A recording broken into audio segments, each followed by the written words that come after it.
Welcome, everyone. Thank you for joining us for today's Pitch Den session. We're excited to have you as our guests and our panel, and obviously our startups taking part today. My name is Thabo Scott. I am a consultant at Reese, and I've had the fortunate opportunity alongside my colleagues to work along some of the startups that you'll be seeing today. So before we further go in, I would like to go through the order of the day. So today we'll run in 3 sessions with 15 minutes breaks between each session. 5 startups will pitch in each session. So please stay tuned and don't miss out on some of the incredible ideas. And since you are streaming this, for those that will be streaming this via YouTube, you're also more than welcome to pause at any stage, take a quick comfort break, stretch, and then continue off as you are able to fast forward to exactly where the program will be. It gives me great pleasure to introduce our keynote speaker for today, Kamal Ramsingh. So just a little on Kamal. Kamal is a self-confessed life servant of IT. During his almost 3 decades of service across multiple sectors, Kamal has occupied executive positions at large multinational consulting and systems integration firms, and has also enjoyed success as an African ICT entrepreneur. He has advised CIOs and organizations across East, West, and Southern Africa. Kamal continues to express his passion for ICT through various entrepreneurial initiatives and acts as an institutional mentor to several Black-owned ICT SMMEs. Kamal has a BSc in computer science and a master's in business leadership, where he was cum laude. Without further ado, I would like to introduce Kamal. I would like to bring Kamal on stage to talk to us as our keynote speaker and speak about massive rates of growth and opportunity in the geospatial in Africa. Welcome, Kamal. Fantastic, Thabo. Thank you for that phenomenal introduction. I almost had to do a check on whether you were speaking about me. So thank you so much for that. And thanks for this opportunity to address the future leaders of the geospatial sector. I'm really excited about today. It has got levels of importance to us in ZA Space for many reasons, and to the sector, to the continent, in fact, for so many reasons. So I'm going to take a few minutes, and it's just a few minutes that we have, to share with you why we're so excited about this. But I want to start really firstly by congratulating all 14 of the startups today. I think just getting here in itself is a phenomenal achievement. Some of you have already done us proud by taking some time out to address GeoWeek 2020 last year, and you really did. You've made everybody proud on what you did. You've showcased geospatial in Africa by doing that, and I think that's just the absolute start of it. A mention to our partners for sure. We would not be here without all of your work.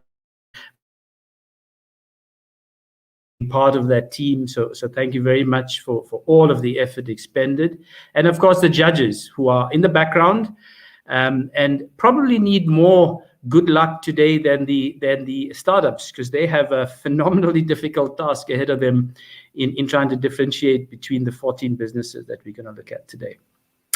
So like I said, I'm going to try and talk to you with 2 hats. One as the chairperson of ZA Space, and incidentally, for those of you who are not aware, ZA Space was set up just about 2 years ago. We're a non-profit organization, and our focus is to work with our space agency, with SANSA, and quite simply grow the size of our geospatial sector. It's as simple as that. We need more people in it. We need to make it easier to do work. We need more innovators in it, and that's our focus. So events like these and several others, which we can share with you separately, is what we do. We encourage people to get excited about the sector, and that's my job today, to start with that. So let me start by sharing why we're excited. Why we're excited, firstly, about this sector, and I hope why you're excited about this sector. So a few years ago, geospatial was the poor cousin of technology. It was hanging in there, doing a lot of things. We all had maps. We had different versions of maps we could navigate and so forth. But over the past few years, buoyed very much by all of those fancy digital terms that we all know about, machine intelligence, Internet of Things, etc. Driven by that, location and geospatial intelligence has come into its own. It's experienced phenomenal growth globally, And of course, unfortunate as the global pandemic is for all of us, the havoc that it's wreaked on humanity overall, the pandemic has also brought the value of geospatial into incredibly sharp focus. The pandemic is a physical phenomenon, physical challenge that we're experiencing globally, and it demanded a physical response, which was geospatial in nature. So all the customer conversations I have right now, it's with a heightened awareness from corporates all across the sectors of the power of geospatial. And that in itself is incredibly exciting. It's incredibly exciting because it's no longer a heavy technology conversation that you need to have. You can now have real conversations about solving real problems using geospatial technologies. And that is very, very exciting. The little block at the bottom of this chart focuses on Africa, and that's our focus, that's our continent. And you can see the rates of growth, massive rates of growth around the African continent and the demand that's emanating around geospatial intelligence. So if we just look at this, and this is one of my favorite charts, which I'll probably use for a while to come, but the levels of demand increase in Africa is the sum total of what you'd see in most of the developed world. Admittedly, it's because we're coming off a low base, but the fact is we, as business people on this continent, live on the continent with the greatest promise of taking up our business ideas, and that's exciting. As an entrepreneur, that is phenomenally exciting. And it's not to take away some of the other forces that are driving the growth. There was a phenomenal article recently about close to a $9 billion increase in the past year during the pandemic, a $9 billion increase in funding for space infrastructure. Now, that admittedly, that's some of the heavy-duty hardware funding and investments that's transpired. But over the past few years, close to $15 billion was spent in what we would refer to broadly as downstream applications and solutions, which is what you innovators are going to be talking to us about today. Amazon and Microsoft are getting in on the act. And when these big brands get on board with any trend, it's a good place to be. It's a good place to be. And of course, both those organizations are increasing their investments on our continent. So it's a really positive sign to say, if you've spent the last few months toiling over your business idea and your startup, you're in the right place. Of course, let's not forget the free trade agreement that's been announced. This is particularly exciting for anyone in the location intelligence, the geospatial sector, because a lot of that, realizing the promise of the free trade agreement, is going to be dependent on a very effective transportation and logistics ecosystem. And of course, we know transportation and logistics is heavily dependent on location and geospatial. So growth, even from that, is what we're expecting. And from a South African point of view, let us not forget the phenomenal commitment that's come out at the end of last year under the management now of our space agency, the Space Infrastructure Hub. A 4.5 billion rand investment has been committed to the sector over the next 3 years. And we, as ZA Space, are working very closely with our space agency to focus that on multiple areas. And one of them being the growth of SMMEs across the continent, if we can get that right. So startups, you in the right place. I want to urge you to remain excited about a rapidly growing sector in a continent that's full of promise. That's absolutely full of promise. And the big point here is the challenge we have on our continent, as much as the opportunity has presented itself by way of demand, the truth is, from a readiness point of view, our readiness to service that demand still needs work. It needs work in many, many ways, in open data access, in capacitation of skills, but most importantly, it needs help in what we're referring to around industry fabric. So this is a very generic view of how one improves geospatial readiness.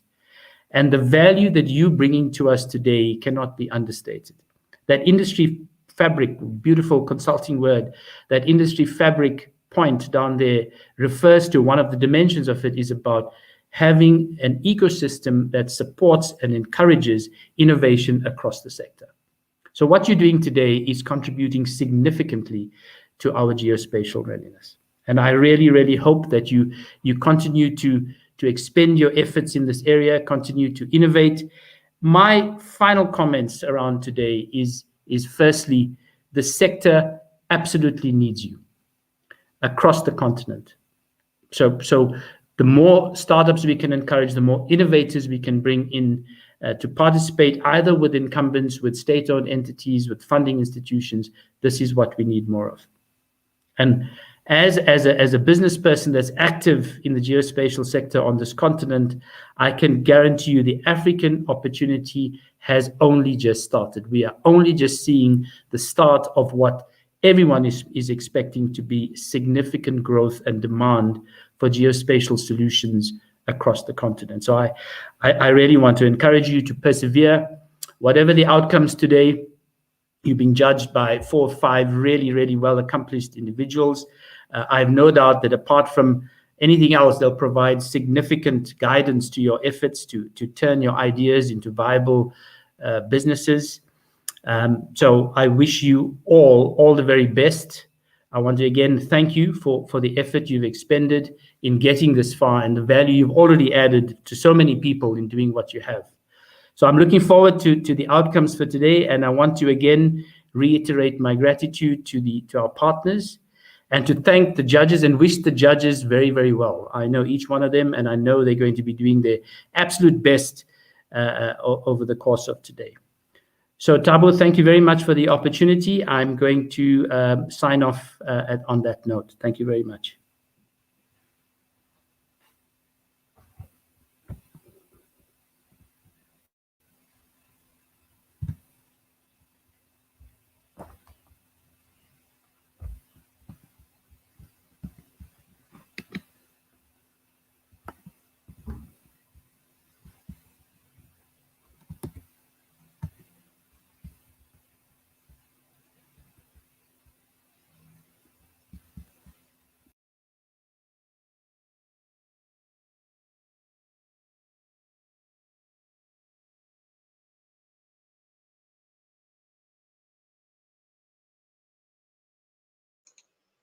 Sorry, guys. I didn't realize I was muted there for a second.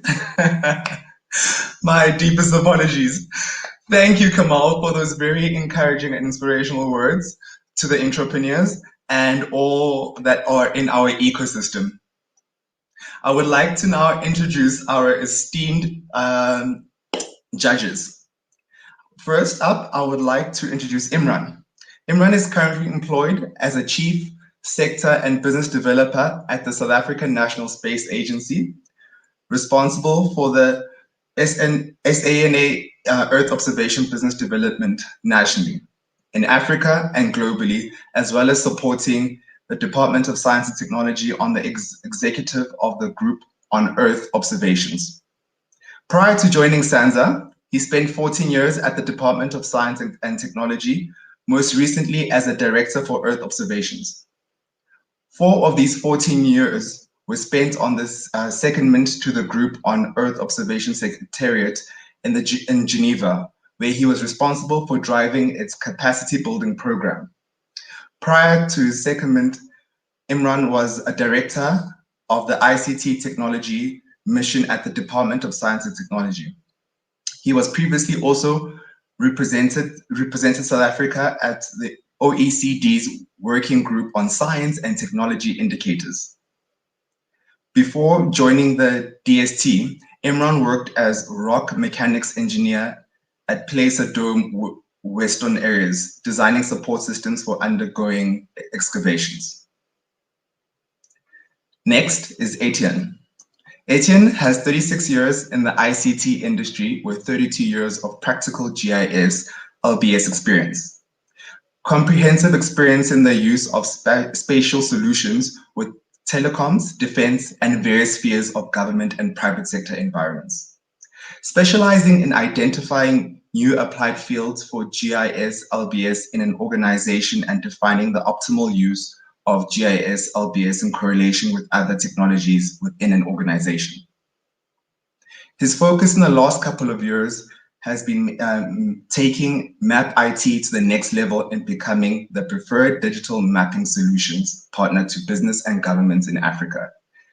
It's now time for a new journey with ENL Spatial, where location matters, and now with ZA Space, where space matters.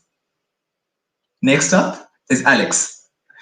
Alex has a Master's of Science, where he was cum laude, in remote sensing and GIS, and has a working experience of over 20 years, which has focused on remote sensing satellites, airborne technologies in the mineral exploration, defense, agriculture, and environmental monitoring sectors. After graduating from Rhodes University, he spent 2 years at the Agriculture Research Council, followed by 10 years at the Council for Scientific and Industrial Research, the CSIR, Satellite Application Center, which is now the space agency, developing the satellite-based Earth observation solutions.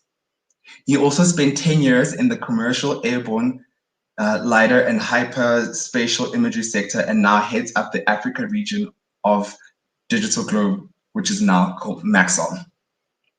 Next is Mark.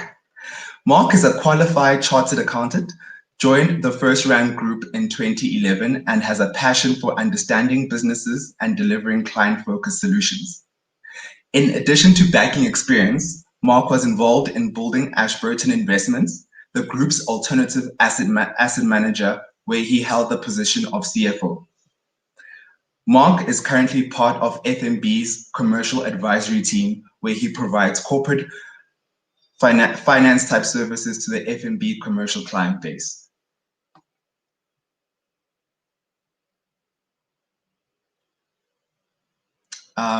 We also have Davis Cook, who is the chief executive at Reese. And unfortunately, I don't have his bio with me, but I'll circle back to Davis's bio. But without a further ado, I would like to introduce HydroBlue. There we go. HydroBlue is a geospatial data science company that was established to improve the accuracy of borehole drilling in remote and vulnerable regions by enabling hydrologists to make data-driven decisions when identifying suitable locations to drill. So I would like to hand over to the team, and since I've already introduced a panel of judges, the floor is yours. I don't want to take up any more of the space. Okay. Thank you for that, Thabo, for that introduction. Okay, so my name is Joash, and I am one of 2 directors at the HydroBlue company. HydroBlue is a predictive AI system that improves the success rates of borehole drilling in physically vulnerable regions. Now, this directly increases access to sanitary water supply for both human consumption and for agriculture. Now, Professor Randir Ruwatal and I founded the company to address the global water crisis by using modern methods of spatial data science, GIS, and machine learning. Next. In South Africa, approximately 70% of the population are dependent on groundwater, with the average borehole project costing 100,000 Rand. The success of a project is not guaranteed, and clients are required to pay even if the borehole is completely dry. To date, we have identified over 12,000 non-functional boreholes, and this excludes the number of dry boreholes drilled. At a conservative accuracy rate of 25%, this results in a total loss in investment of 1 billion Rand and leaves millions without sanitary water. Now, we believe that machine learning and spatial data science methods could be applied to improve these accuracy rates when drilling. Next. The model developed is based on hydrogeological indicators that are generally considered when identifying sites to drill. These indicators include things such as soil type, vegetation, rainfall patterns, and so on. The various environmental data sets have been spatially joined by region to data relating to both functional and non-functional boreholes. Machine learning algorithms were then applied to identify what indicators lead to functional borehole sites and what don't. Next. Okay. To develop the model, data was collected from government departments and through API connections such as the Google Earth Engine. The data collected was then generalized, integrated, and cleaned to form a single database for machine learning. The data was then randomly split into a training set, testing set, and a validation set to create the model.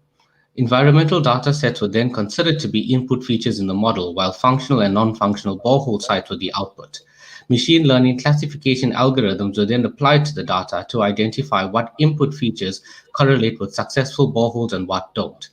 In total, we used 4 algorithms to train the model, including artificial neural networks, progression trees, SVM, and nearest neighbors. Early testing of the model has indicated accuracy rates around 75%. It should be noted that the accuracy will improve as more data becomes available and as the system is tested. Next. In the SADC region alone, approximately 35,000 boreholes are drilled each year, making this our total addressable market size. The system will therefore be licensed through a pay-as-you-use model, where 10% of the total cost will be retained for every successful prediction made. With just a 2% market penetration at an accuracy rate of 75%, clients will collectively save about 52 million rand each year. This further translates to an average income of 5.2 million rand per annum to the company for just 2% of the SADC market. To easily scale, the system was also developed using a serverless paradigm and is primarily built on global data sets. Next. The project has been internally tested with field testing set to begin in March this year. Next. The project is financially supported through the Technology Innovation Agency and through the United Nations Development Programme and Water Research Commission's Technology Demonstration Program. The company is also a beneficiary of Amazon Activate Program credits and has been a finalist in the AI Expo Africa and the Innovation Summit 2020. Next. We are seeking about 1.5 million rand in funding for additional data acquisition and to further generalize the model so that it is easily scaled anywhere in the world with relative ease. For this, we will offer a return of 5 million after 5 years. Next. Okay. Once the prototype is developed, we are seeking an additional funding amount of 7.5 million to operationalize and test the product throughout the world. Next. Okay, thank you.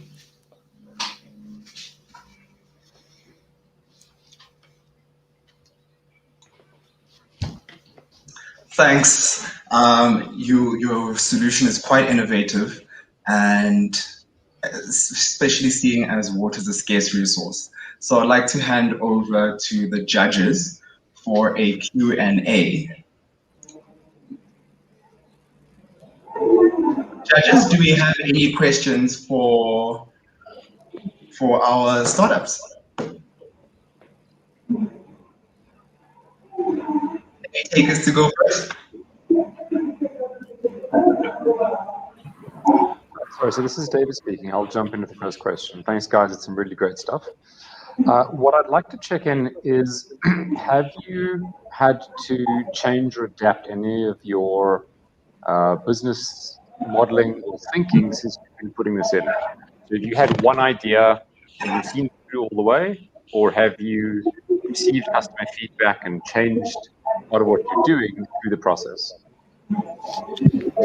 Okay, so just to quickly respond to that. So you see, we initially started with the concept of borehole drilling, and as we've gone on to learn more about its application, we have had interest from other industries and through our funders to use this method and this model and apply and adapt it. But the first thing we are focusing on is achieving the first goal, which is that accuracy rate with borehole drilling. Thereafter, we are looking to adapt and move into other spaces, other areas, apply it to address different solutions. Well, different solutions, but still related to the first objective, which was borehole drilling. Like, a few companies have come to us and said, for example, can you identify boreholes that are drilled with excessive nitrate or excessive iron? And so it has adapted and it continues to evolve, but we are looking to first complete the original objective of the project while in parallel working on the other stuff. Sorry, if I could add to that. We've been working with a couple of partners, including Umgeni Water in the KZN region and other people like that. And we have been considering these different types of models, and we are currently using the pay-as-you-use, and there's only income to the company if there's a successful borehole. So that's because we are trying to achieve market penetration. Of course, as the reputation builds and the accuracy rises, we may reconsider that model in the future. Can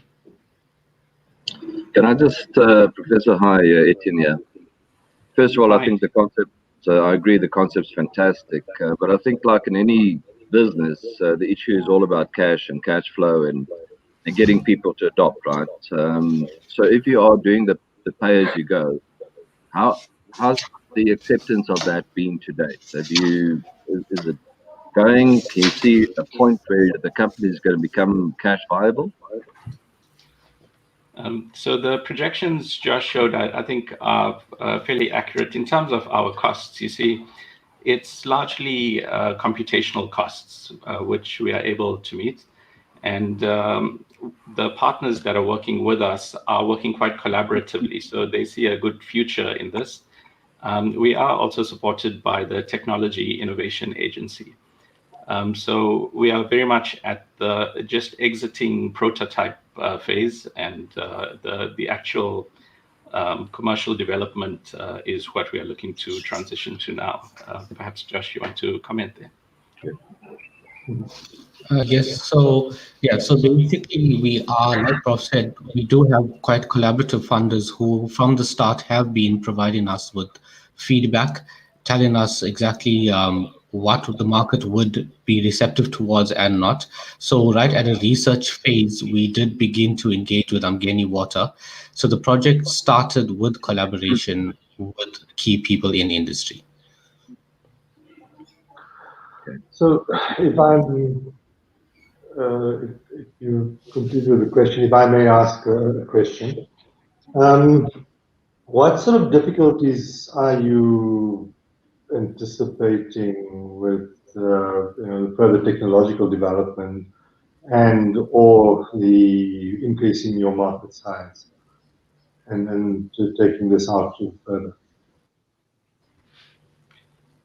So maybe if I can start there. Of course, increasing the accuracy is key to us. One of the things that tends to happen with technology products is people start to think, obviously, this is the way it should be done, and there's less appreciation for what the results actually are. So having people continue to appreciate that this is a significant contribution, because the benchmark for us currently is the accuracy of the hydrogeologists. So the fact that our accuracy is something like 3 times the current standard, although that might be a benchmark to us now, having people continue to appreciate that is maybe the challenge. So there may be the sort of sense that, well, this is easy to do, and that this could be done by other means. You see, it's been a fair challenge integrating multiple data sets, and it's been quite a lot of work just getting the right data together so that you have enough to train a good model. And we continue to integrate further data sets, and in fact, that's one of our primary interests in our presence here. But I think having people continue to appreciate the significance of the systems advising, that is something that's going to need further work. On that note, unfortunately, that's all the time that we have at the moment. Thank you, Joash. HydroBlue as a collective. Like I said earlier, your idea is, your innovative solution is a necessity in the times that we live in, and all the best. Thank you very much for giving us the opportunity to present, and thanks for the time of the judges and everyone present. Thanks, everyone. Awesome. Thank you. Before we continue, we had a technical glitch that I did mention earlier regarding one of the bios of the judges, and I've managed to able to source it. Sorry about that. And I would just to quickly circle back in the interest of making sure that we include everyone. So Davis Cook, like I said, is the CEO of Reese. Davis is the CEO of Reese. He's focused on helping organizations and industries transform their innovation culture, behavior, and capabilities, and enabling them to remain relevant in a rapidly modernizing and uncertain future. He has a diverse range of industry experience across areas of strategy development, innovation, and risk management. He has also held high-level management positions in a range of organizations, including KPMG, ERM, Anglo American, and the Gauteng provincial government. Davis also acts as a non-exec for Anza Capital, an early-stage African-focused VC fund. ZA Space, the private industry representative body for the SA space sector, and the SA Innovation Summit. He holds several undergraduate and postgrad degrees in science, business, and social studies. Once again, Davis, our deepest apologies about that technical glitch. So we will now play a video from Smart Agriot. Unfortunately, they couldn't make it up on time. So instead, what we'll do, we have pre-recorded videos that we will play. But before I get into that, I would like to please just tell you a little bit about Smart Agrio. Smart Agrio is a cloud-based, excuse me, sorry about that.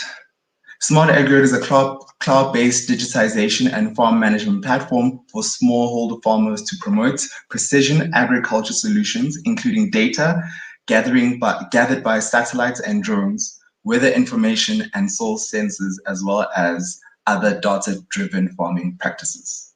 So with that little bio, I would like for the video to start.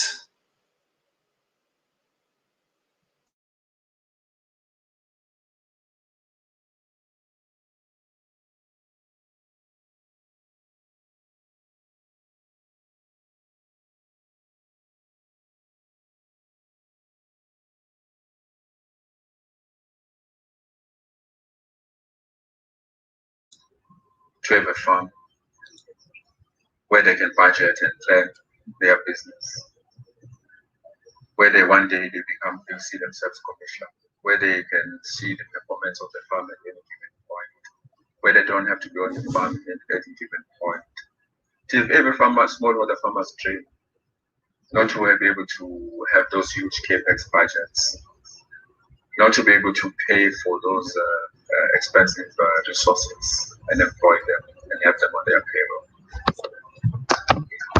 So our solution really focuses around digitizing innovation in farms, which allows them to reduce waste, speed to market, and reduce those and manage those greenhouse gases, improve the yield, obviously, and the quality, reduce those costs, and obviously one day become commercial. Our business model is simple: this farming is a service, which is a combination of resources and technology that we combine. Farmers don't need to have those huge upfront costs. They pay us on a subscription basis, monthly or annual. We make it affordable to them to be able to start using the land that they own. We manage this from an agri-tower platform. You can see the farm, what's going on at any given point, weather, diseases that are happening, anything named, using EOD-based technologies. We conform to the Space-Tech challenge agricultural grid in terms of the use of the EOD. Our platform is central. Our extension officers use the technology. They're on the farm every day to help the farmers. We engage through the farmers associations, buyers, agro-processors, to make sure we understand the needs and we can go to the farmers and help them manage better. We are different to your digital precision agriculture technology companies out there, because we don't sell products, we don't sell technologies, we sell solutions. Make sure the farmers get it. We have a team that is competent and complements one another, that ensures the delivery of the services from module to operations. We believe that our targets are achievable and scalable over time, both locally and also in the continent. Our ask is 250,000 and 15 rand to the dollar. We've done some work with the 9 farmers. We believe that we can do 500 farmers in 2021. And 3 years' time, about 20,000. We can do more than 100,000 over 5 years. We're ready to go. We've secured agreements with upstream providers, satellite owners. We've secured agreements with other providers, hosting providers, for example, LOI with some of the farmers' associations. Impact is huge to these farmers in terms of their skill, employment in the farm, sustainability in the communities. Our model is a 3-way model. The solution is desirable, we know that it's viable and it's feasible. We do this from the tower, and we want to see all the farms in the continent from one platform, managing and advising the farm, using our highly skilled resources, so that one day these farmers become commercial one day. Thank you. Thank you very much, Jabu. Unfortunately, he couldn't make it and we had to play his video. But thank you. Up next, we have Hehe. Hehe aims to create a post-harvest platform using remote sensing technology to focus supply and consumer data and efficiently allocating logistic resources such as fleet and warehousing to connect farmers to high-value markets locally and globally, addressing the issues of post-harvest loss that is currently costing Africa $48 billion annually due to inefficient logistics.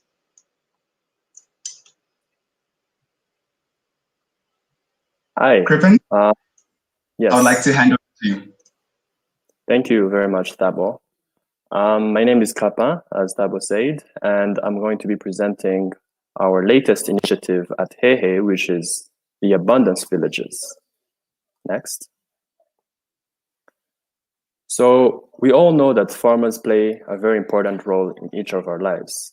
Well, they grow our food, but limited access to markets means that they live most of their lives in poverty.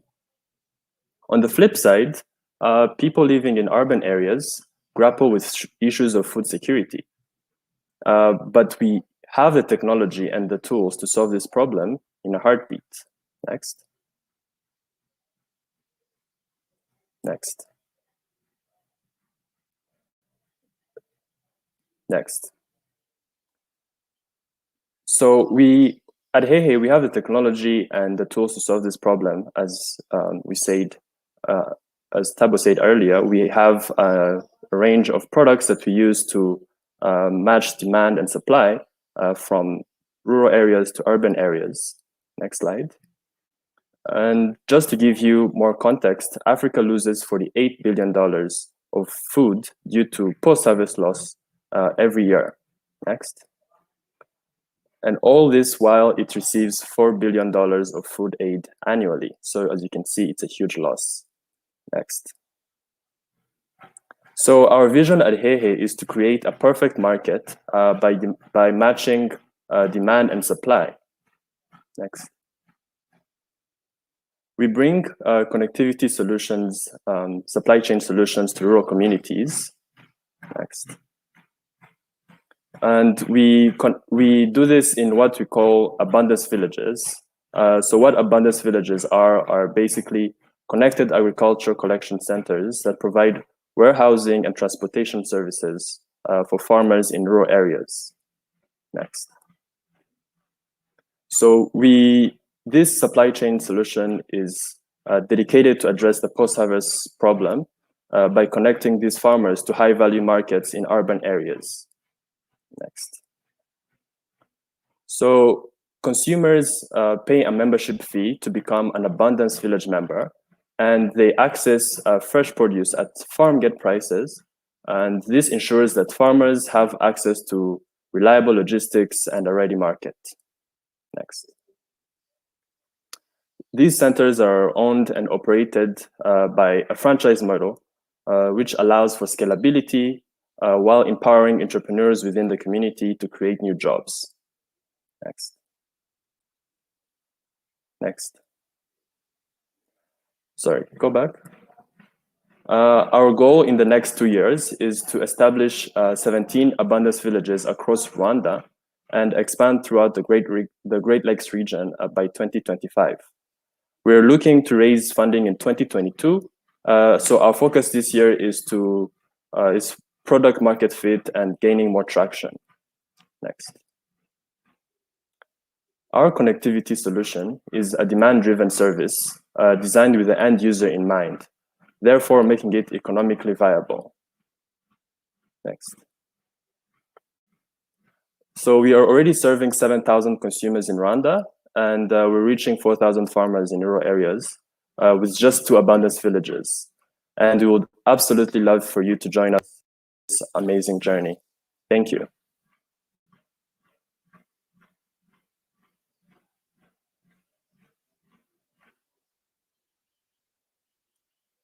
You're on mute.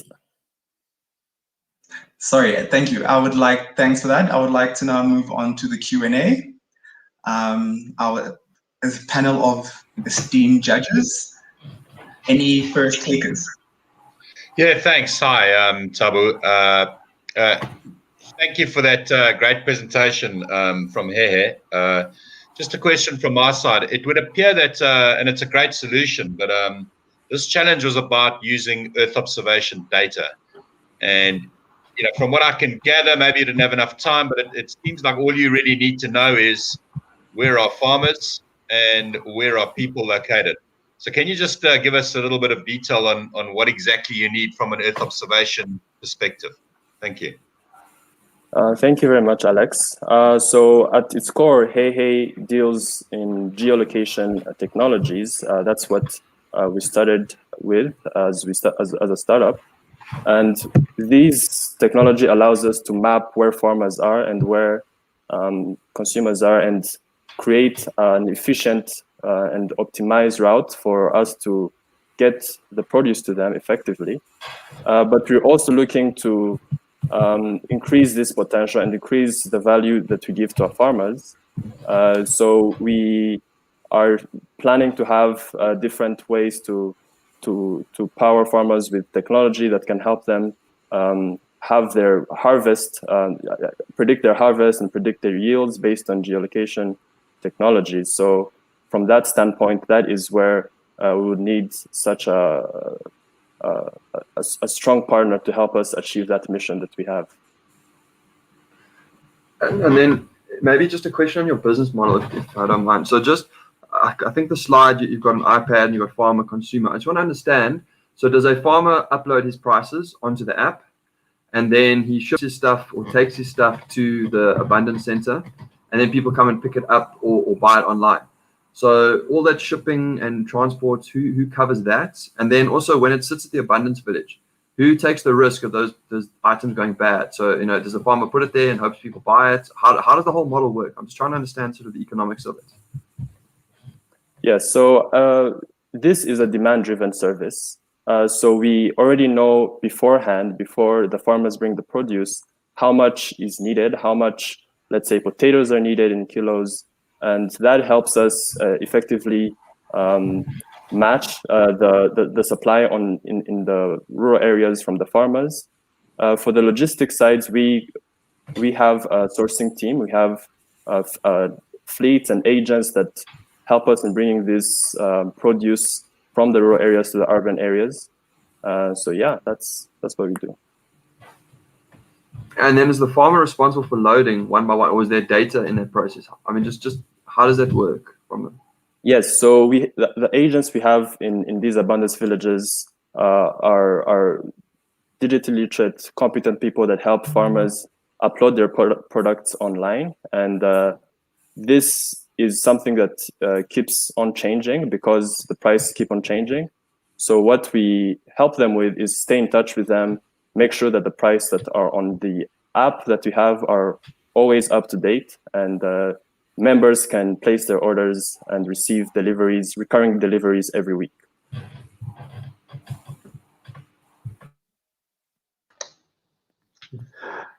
Question from my side. What has been the subscriptions to the service thus far, and what sort of uptake have you seen, or what sort of uptake do you foresee in the future? Yes, so Rwanda especially is ripe for this sort of subscription model because right now we already have 4,000 consumers that are placing these orders, that are using this service, and they're connected. The 7,000 consumers are connected to 4,000 farmers. So we envision to have more people getting on, as we have seen substantial growth in the last couple of years, and we expect to have even more exponential growth in the near future.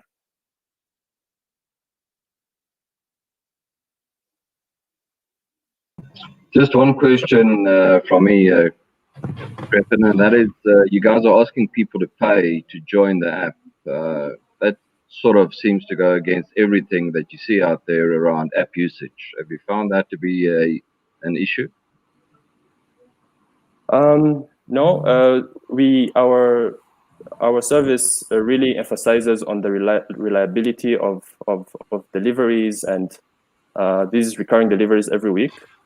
So our consumers, when they pay that subscription service, they're allowed to send us a shopping list of whatever produce that is available on the app, and we deliver it to them every week. But core to our mission is also the customer satisfaction team, which ensures that our customers are always aware that the produce is going to get to them, and making sure that they even follow up after, asking them how they really, if they like the produce that we deliver to them. And we found that this really helps in getting more traction, because people talk and they tell their friends, they tell their families, and like that we get even more customers. It just seems a bit strange that you've got, if I've got my numbers correct, 4,000 farmers and 7,000 users. So you've got less than 2 customers per farmer.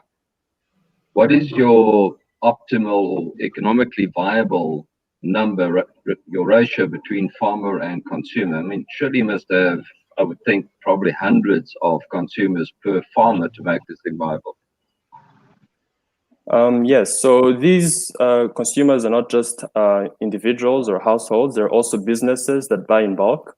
The farmers are also not subsistence farmers, so they are in cooperatives where they grow produce in bulk.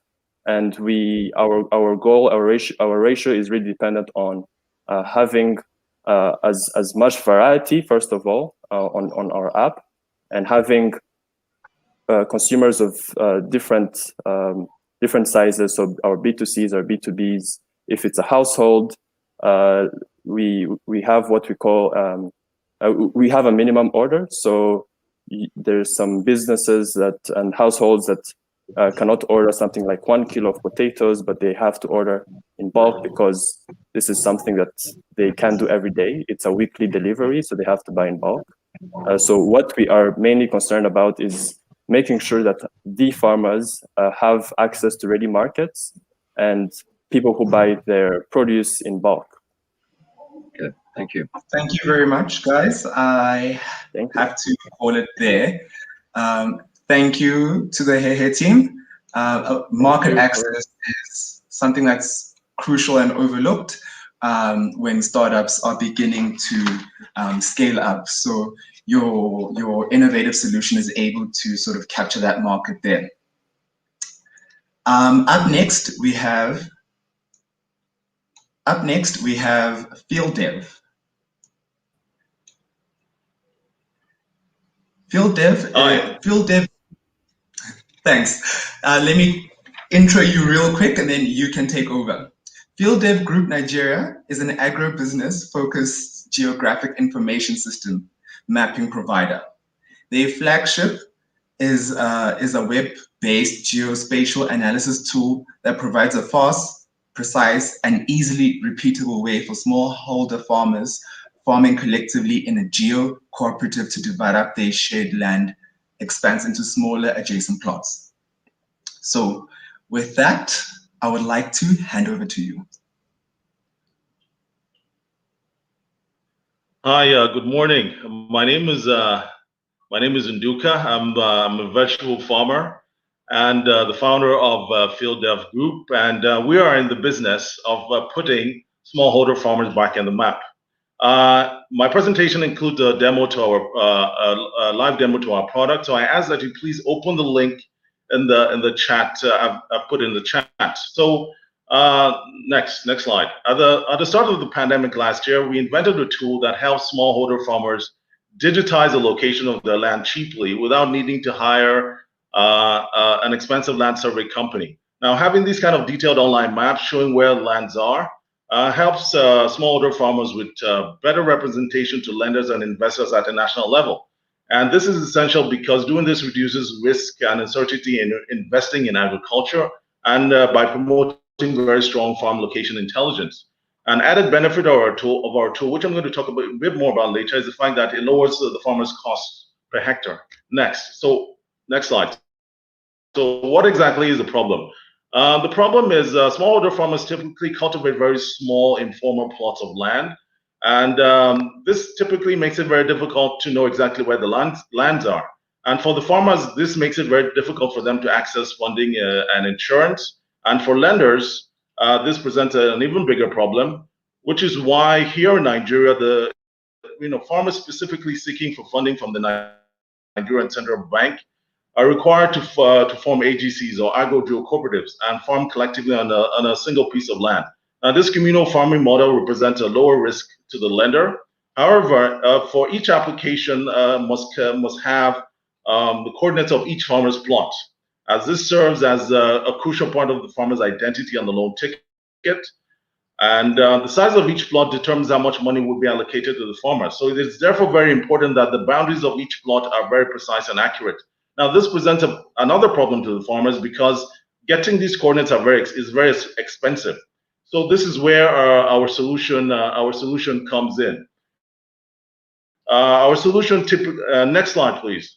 Our solution typically requires the farmer the lead farmer of the cooperative to walk around the extent of their land with a simple GPS route tracing app and capturing the extent, and then uploading that information to us, and then our tool will automatically divide up the land into small adjacent farm plots and report back very high precision boundary coordinates that can be used by drones and other precision agriculture tools.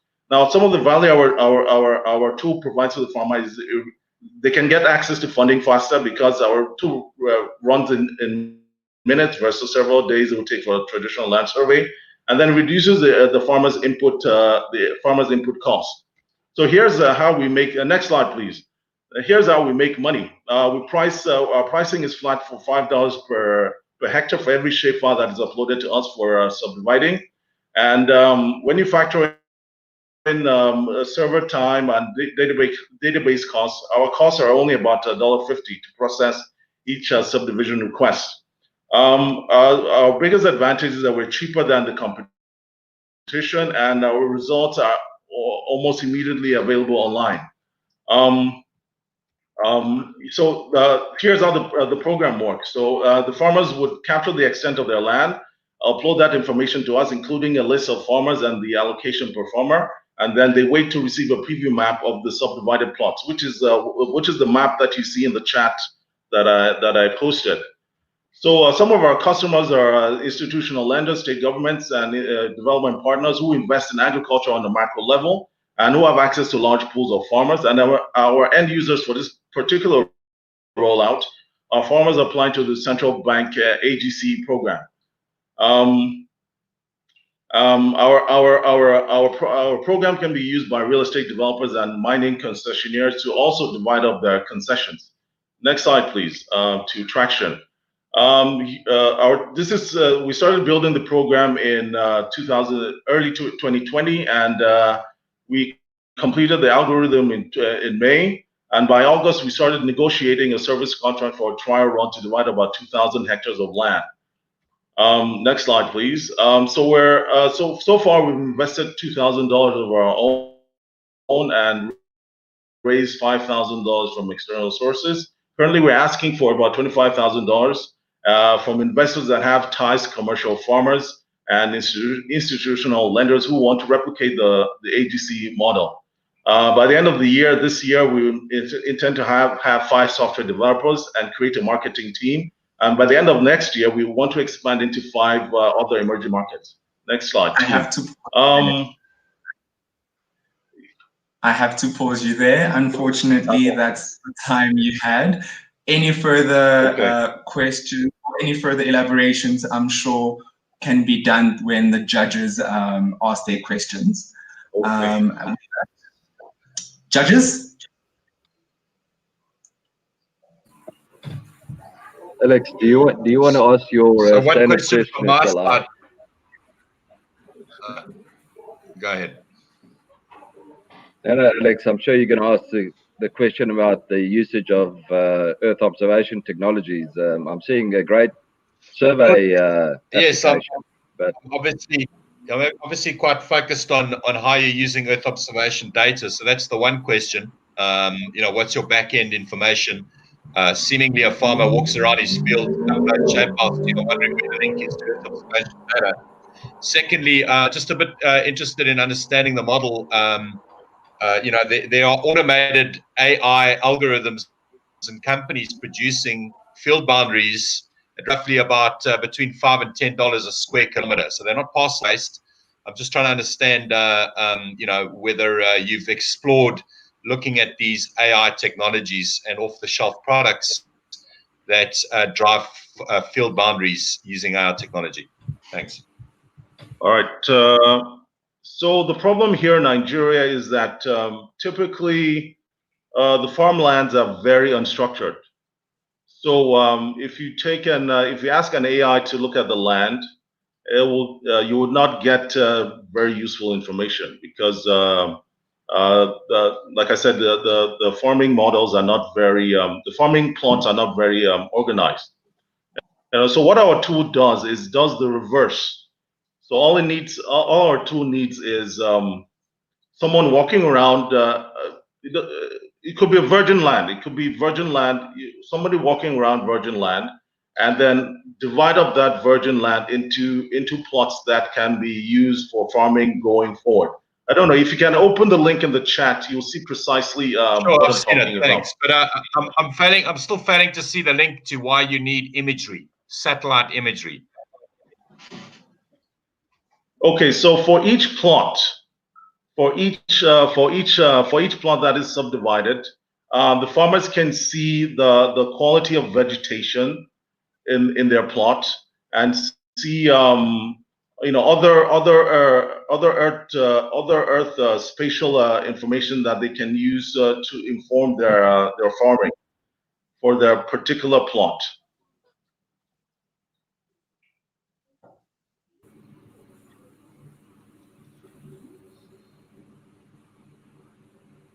I don't know if that answers your question. Thanks. Maybe just a question from my side then, just in terms of your customers, just tell me about them. Have you interacted with them? Do they like the idea? What's the feedback? Okay, so in our case, we were approached by the customers themselves to build this solution for them. Yes, this was something that they came to us to build. They were having trouble registering farmers, and they came to us with this problem, and we solved the problem for it. So we already have paying customers. And is that specifically the government in this case, or? Yes. So I'm just trying to get an idea of the scalability and who would take this up, because you've got quite a few different options of people that would use it.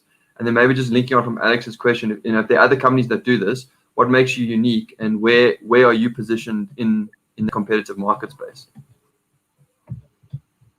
All right. So this is like I said, this is this is a tool for big lenders, people who have access to a lot of farmers, who want to organize these farmers in groups and emphasize that they farm collectively. The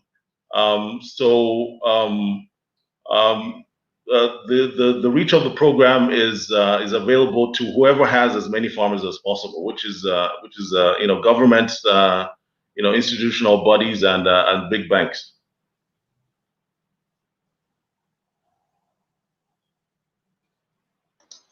What implementation challenges do you foresee going forward?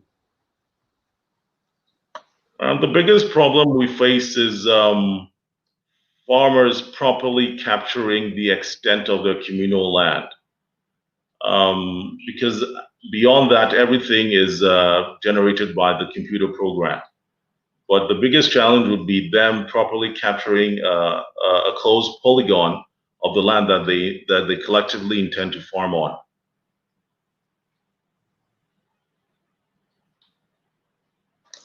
And how do you foresee overcoming that challenge? Because it's quite significant. Would be just educating the farmers, because all they need to do, all the technology they need is on a smartphone. So it would be just to educate the farmers how to use a smartphone app to capture a trace of the land extent. And that is the beauty of our program. You don't need any more technology than that to capture their land information. Thank you, Nduka. And to the judges, that's all the time we have for the Q&A. And once again, well done on pitching and the solution that you've provided. Thanks. Up next, we have AgroData. AgroData optimizes tropical farming with the applications of technologies, which includes GIS, remote sensing, AI, and big data, adapting to these local dynamics and configuring to a usable format for small-scale farmers, youth, and women. Olumide?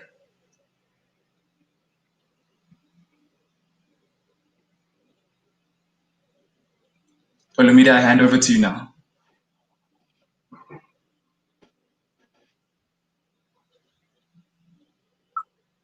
Olumide, are you with us?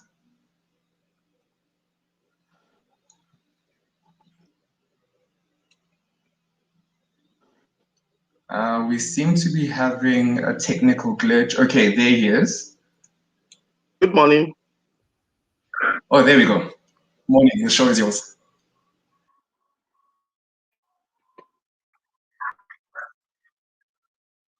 Okay. My name is Olumide Ogunbanjo. I'm the CEO of Intis Technovations Limited, and AgroData is our registered trade name. Next slide.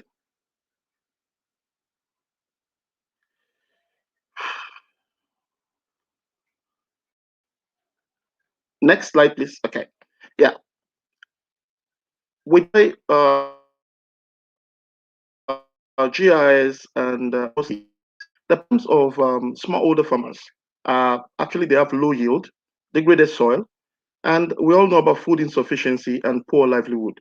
Smallholder farmers in Africa are known to practice inefficiently and unsustainable form of agricultural practices. Next slide, please. Our intervention, we use GIS and remote sensing. We've been able to map the honeybees, and we invented the iSmart Hive. We developed the Community Bee Agri-Food Network, in which we enlist crop farmers into this scheme, and we provide them with free hives. Our idea is to be able to use the honeybees to pollinate crop farms to achieve pollination. And the last 3 years, we've been able to have a progressive increase in crop yield with the activities of the bees, and also reduction in overhead costs of using inorganic chemicals as we teach these farmers on how to use farmyard manure. Also, we have the farmers earning extra income from the revenue sharing from the honey we harvest on their fields. Next slide. Our strategy is to use the smallholder farmers as our beneficiaries and our users rather than our customers. And we've been able to collect spatial and non-spatial data. And we also have focus on the crop plants. We support crops that the bees have direct influence on, fruity crops and vegetables. Our targeted solution in the long run is to be able to create an agro database because the smart beehives we have, we've been able to do trials with them with putting sensors into them to be able to collect micro agroecology data across the farm. So we aim in the future to be able to bring out a GIS-enabled solution which could help also in crop health and also help in early warning signals for pests and diseases for these crops. Next slide. At the moment, our product, we harness this, we collect and aggregate honey across the farms. And we have a brand which is NAFDAC certified here in Nigeria, the Fresh Dew honey, which we sell. Next slide, please. Our revenue model, we make money from this, the sales of the raw honey, and we also have a plan to improve on our income streams by being able to do help the farmers and improve seeds, and also be able to do a lot of things with the GIS system that we have. Next slide. Our uniqueness. We use GIS, we use code process, and we harvest directly, supplying unadulterated honey. Next slide. We'll have over 1,000 farmers on a network, and the last financial year we'll be able to raise a revenue of $46,000 from the sales of honey. Next slide. This is our future plan. We plan to progressively cover the whole of Nigeria. We're in the southwest of Nigeria at the moment. Next slide. And these are the founders. I'm an agroecologist and a GIS analyst. Tunji is a web programmer and a data scientist, and Tinuke is an extension specialist. Thank you. Thank you so much for that. I would like to bring in the judges. Do we have questions? I can start then. Maybe just from my side, I'm just not sure. So you sort of had some problems and underlying causes, low farm yield, degraded soil, food insufficiency. I'm not quite sure how your solution lands that. Just explain to me. So you kind of use I suppose data to figure out where the bees are. You put some beehives there and you harvest the honey. I'm just not sure how that solves the problems on the first phrase that you raised.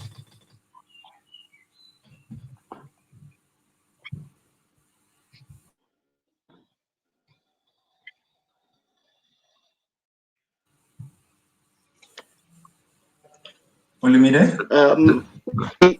What we support is using the bees, the predators. When the farmer are aware they have Olumide, we're struggling with your connection. Can you perhaps turn Hello? off your video to save on bandwidth? Oh. Can you perhaps turn off your video? That could help save bandwidth so we can get a stronger connection.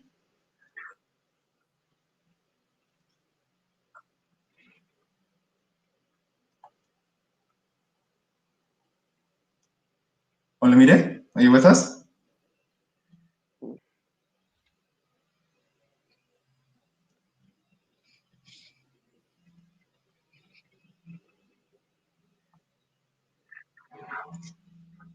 Hello? Yes, we can hear you. Olamide? Yes. Okay, Now, we see. Okay, we seem to be struggling. Sorry, go ahead.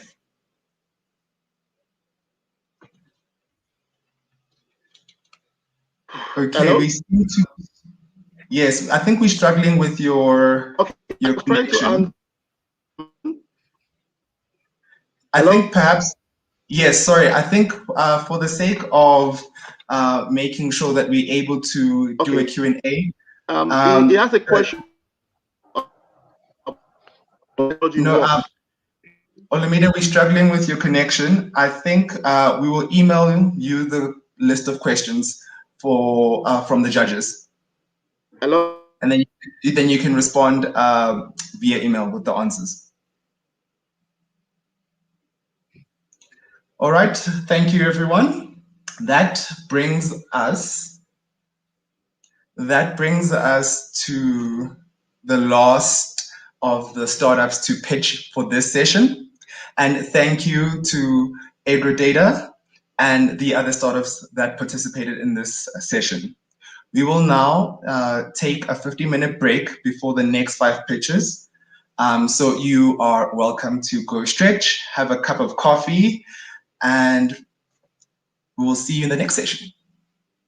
Please, I just wanted to remind you, for those that are joining us on our web link, you do not have to you don't need to close the link. You can just pause it or stay on the link. Yeah. Thanks, guys. See you in a bit.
Hi, everyone, and welcome back to the second session.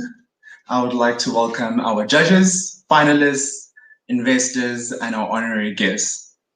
We are back for session 2 of today's Space-Tech Pitching Den.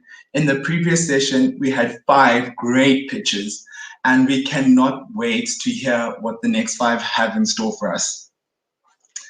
Let's not steal any more of their time, and let me give them more of the spotlight. First up, Green Aces. Green Aces is an environmental and geospatial consultancy firm. And I will let Boitumelo take it from there. Good day, ladies and gentlemen. My name is Boitumelo Khabankitsi from Green Aces Environmental. Next. We bring you smart, innovative services that promote efficiency in the environmental sustainability sector. We provide a range of services from environmental monitoring, geospatial analysis and mapping, environmental license applications. We are a team of 30 inclusive of environmental specialists and 2 software developers. Next. Infrastructure developers are frustrated by the time it actually takes to conduct an environmental impact assessment. It may range from 6 months to 2 years. Next. We are proposing a smart EIA concept where we aim to automate these various processes using Earth observation data and satellite data. Next. The first solution that we are proposing is the automated license and permit application platform. Currently, a client has to physically acquire the forms from the Department of Environmental Affairs and fill them out manually. What we are proposing or what we're developing is a platform where a client just needs a computer and a set of coordinates to enter the site location. The system will then pick out the site location, identify the land zoning and available services around that site, and as well as the type of soils that are there and vegetation. The system also has drop-down options to help the client with impact identification. From there, the output would be a PDF file that can be submitted to the client's offices or directly to the Department of Environmental Affairs on the client's behalf. Next. Currently, 240 applications have been submitted to various offices around the country. With our automated system, we are giving access, an easy and fast, convenient access to this application form. We need 250,000 to develop the platform, and we're using 50% of our target market. 8.6 million can be generated in a year. Other environmental competitors are currently using manual systems to submit this application. We will be the first to propose an online system. Next. Other business model opportunities include selling high quality environmental data and maps which are accessible online from the information hub that we'll be generating. We can also do specialist studies, for example, ecology, running in vegetation index to identify the type of vegetation and for a client in the site.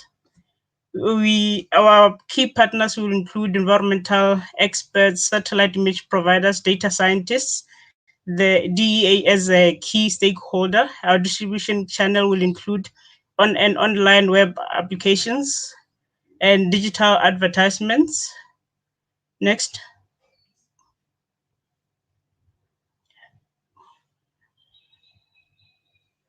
We have developed the digital platform. We are currently working on generating that information data hub that can be integrated to the system to help generate more like a digital atlas.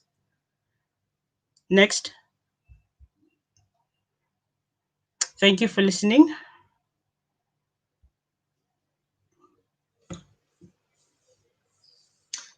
Thanks, Boitumelo. Well done. I would like to now introduce in our esteemed panel of judges to fire away.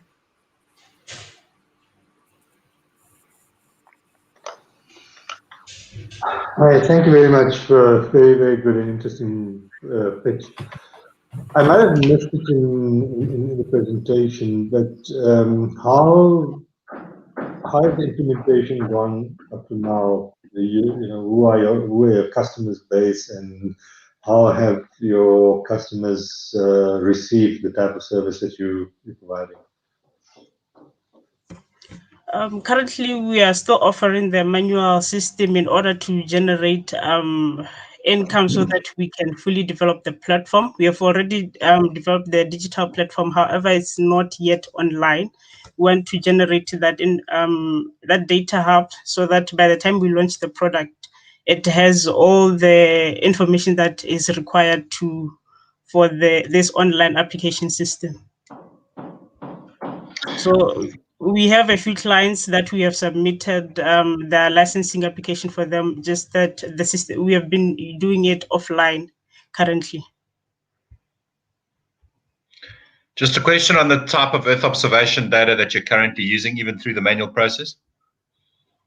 We are using free satellite data that can be obtained from the USGS. We can run vegetation indices to identify if there is a lot of vegetation on your site, how much vegetation will you be removing to develop your infrastructure in that particular area, so we can estimate how much impact you be leaving on that ecology, in the ecology of the area. Then just help me through your business model. So you've done a really nice job of unpacking a problem and the problem that you're looking to solve. You then break it down into different steps. So where you are now is basically trying to automate an application, and does that then plumb into the whatever office that it goes to, and then is it straight through processing for them, or is it a sort of a manual form and they get it? Because I'm just trying to figure out how the sort of the time works, and then where are you in the journey on the other pieces, where you start to get into some of the nuts and bolts of really shortening the time process? Because I think where the time comes from is not actually in the license application, it's in all the steps after. So maybe just talk us through that. With the Department of Environmental Affairs, currently they still have to get like a PDF format. Hence, that's why we are proposing that the system will generate a PDF output. Yes, the 2 years is inclusive of these various processes. Beginning with that license application. A license, the application phase would probably take you a day for you to fill out. You would have to get information of the available services in the area as to does water utilities, is the service that is the site that you're proposing, does it have a water connection and stuff like that, and the land zoning. But with our system, with the system that we are proposing, it can take you less than 5 minutes to fill out. And then from there, we can move on with the client to actually conduct an environmental impact assessment. With satellite data, you can reduce the time it actually takes for you to conduct a study on site. You can do site reconnaissance before you go on, identify the types of vegetation that are there using hyperspectral remote sensing, and it will take you less time on site than if you were to just conduct a manual site survey.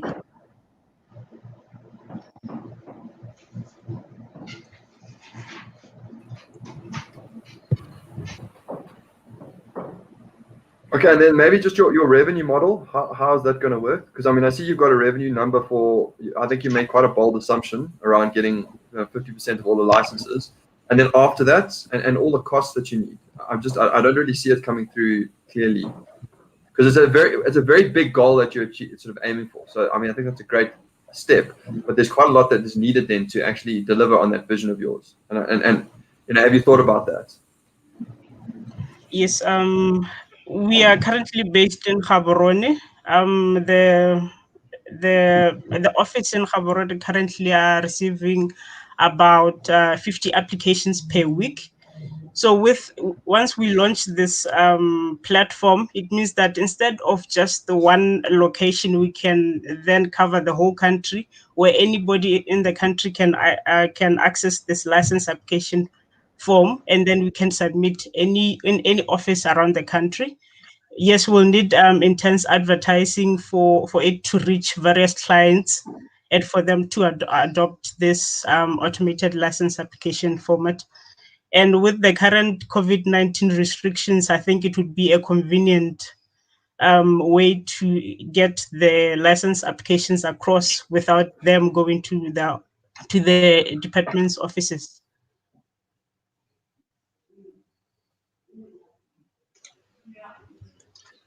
On that note, I would like to call it there. Thank you so much, Boitumelo. You're doing some cool and innovative work within Botswana. And thanks again to you and your team. Next up is Cultive AI. Cultive AI provides farmers with sorry, I was just checking if I was on mute. Cultive, sorry, give me a second, sorry. Cultive AI provides farmers with access to tech that helps produce food in a sustainable way. Without further ado, I'd like to hand over to Stefan. The floor is yours. Hi, my name is Stefan. I am the co-founder of Cultivai, and we're a cultivation and crop management platform. Next. So what we're trying to do is we're trying to kind of like reinvent the current food production model. We believe it's outdated. And we want to provide farmers with a digital transformation tool to bring out their their farming into like the digital age. Next. The problems we've identified is that farmer being a labor-intensive manual process, not only just for the laborers, but also for the farm managers. They have to be on site most of the time and also need to oversee a lot of their farming operations. That is also due to farmer and farmer experience and knowledge being quite siloed. Usually the information is in a journal or in their heads, or if we're lucky, a Excel or a farm management solution. Farm management and monitoring solutions also silo their data and are not really integratable easily with business analytic tools or other kind of analytics tools like QuickBooks, for instance, or that kind of stuff, and requires quite a lot of heavy lifting on the farmer to put all their knowledge into these systems, to kind of like spend the time to know that it might not necessarily work the system for them. So the agri-tech solutions out there provide a lot of labor for farm and farm managers. Then the farming solutions aren't really future-proof, and we found none of them actually have IoT integrations. Next. So what we're kind of bringing as a solution is a 3-tier solution. So by cultivate, manage, and monitor. So cultivate is where the farmer stores his farming expertise, experience, and knowledge in the form of profiles or versions of profiles. That is then on a management level allows him to action that data or that knowledge into certain tasks and operational kind of like activities, which is managed by the platform. And then on top of that, allows it to monitor to see if those actions are actually bringing the farmer successes. And that monitor solutions are from IoT devices, Earth observational data, and a new trend, AIoT, which is artificial intelligence in IoT. Next. What we've been developing is a platform. You can go check it out at app.cultiva.ai or just check our website. We built it's totally live and you can go click around. We're at this stage, we're actively looking for users and farmers to interview, and we're interviewing farmers now to see if this is the something that they would actually want to use. So next, there's a website links. Next. So in terms of the market, we're looking at like high agricultural GDP and labor-based agri-economies. We're starting out with South Africa because we know South Africa. We're predominantly South African. And from there on, we want to move over to other high agriculture GDP economies. Next. Who we're specifically targeting in terms of farmers are small to medium scale farmers, indoor greenhouse grow room, tunnels, and small holding farmers. Farmers who are actively looking for digital transformation solutions, are future focused, risk averted, and also are looking to cultivate new crops or variations of their current crops. Next. We've done some market validation. Last year was a really good year for agri-tech investment, but also a lot of demand in the space due to COVID and climate change, where farmers are actually looking to digitize their operations. And the best way that at the moment it looks like is Earth observation and IoT hardware. Next. Back, yes. This is just some studies we've done on the market size. There's 600 million farmers on less than 2 hectares of land. There's a very big, the smart farming market is very big, and it's also growing at 12% compound growth rate. Next. What we're offering is like three tiers. So we're offering a software subscription with hardware. So that combination farmers can buy or rent from us. And we'll also provide them with custom installations, like if they want to have their own database or that kind of stuff, we'll provide that.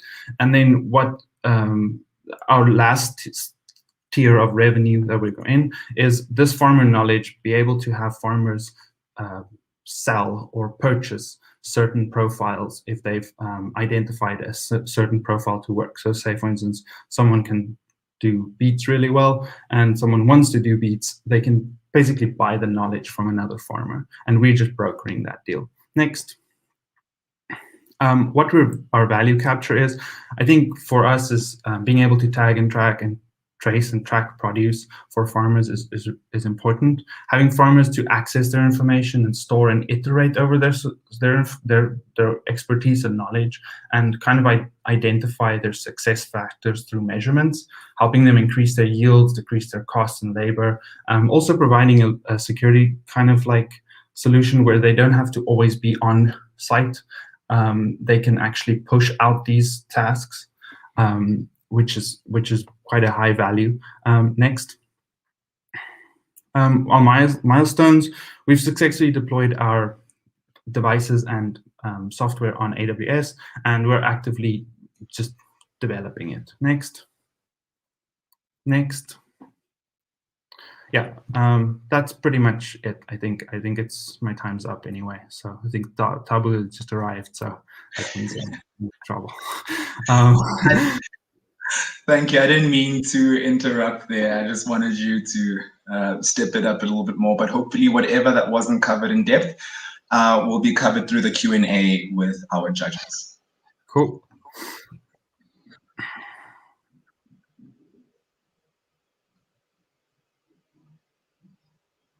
Hello.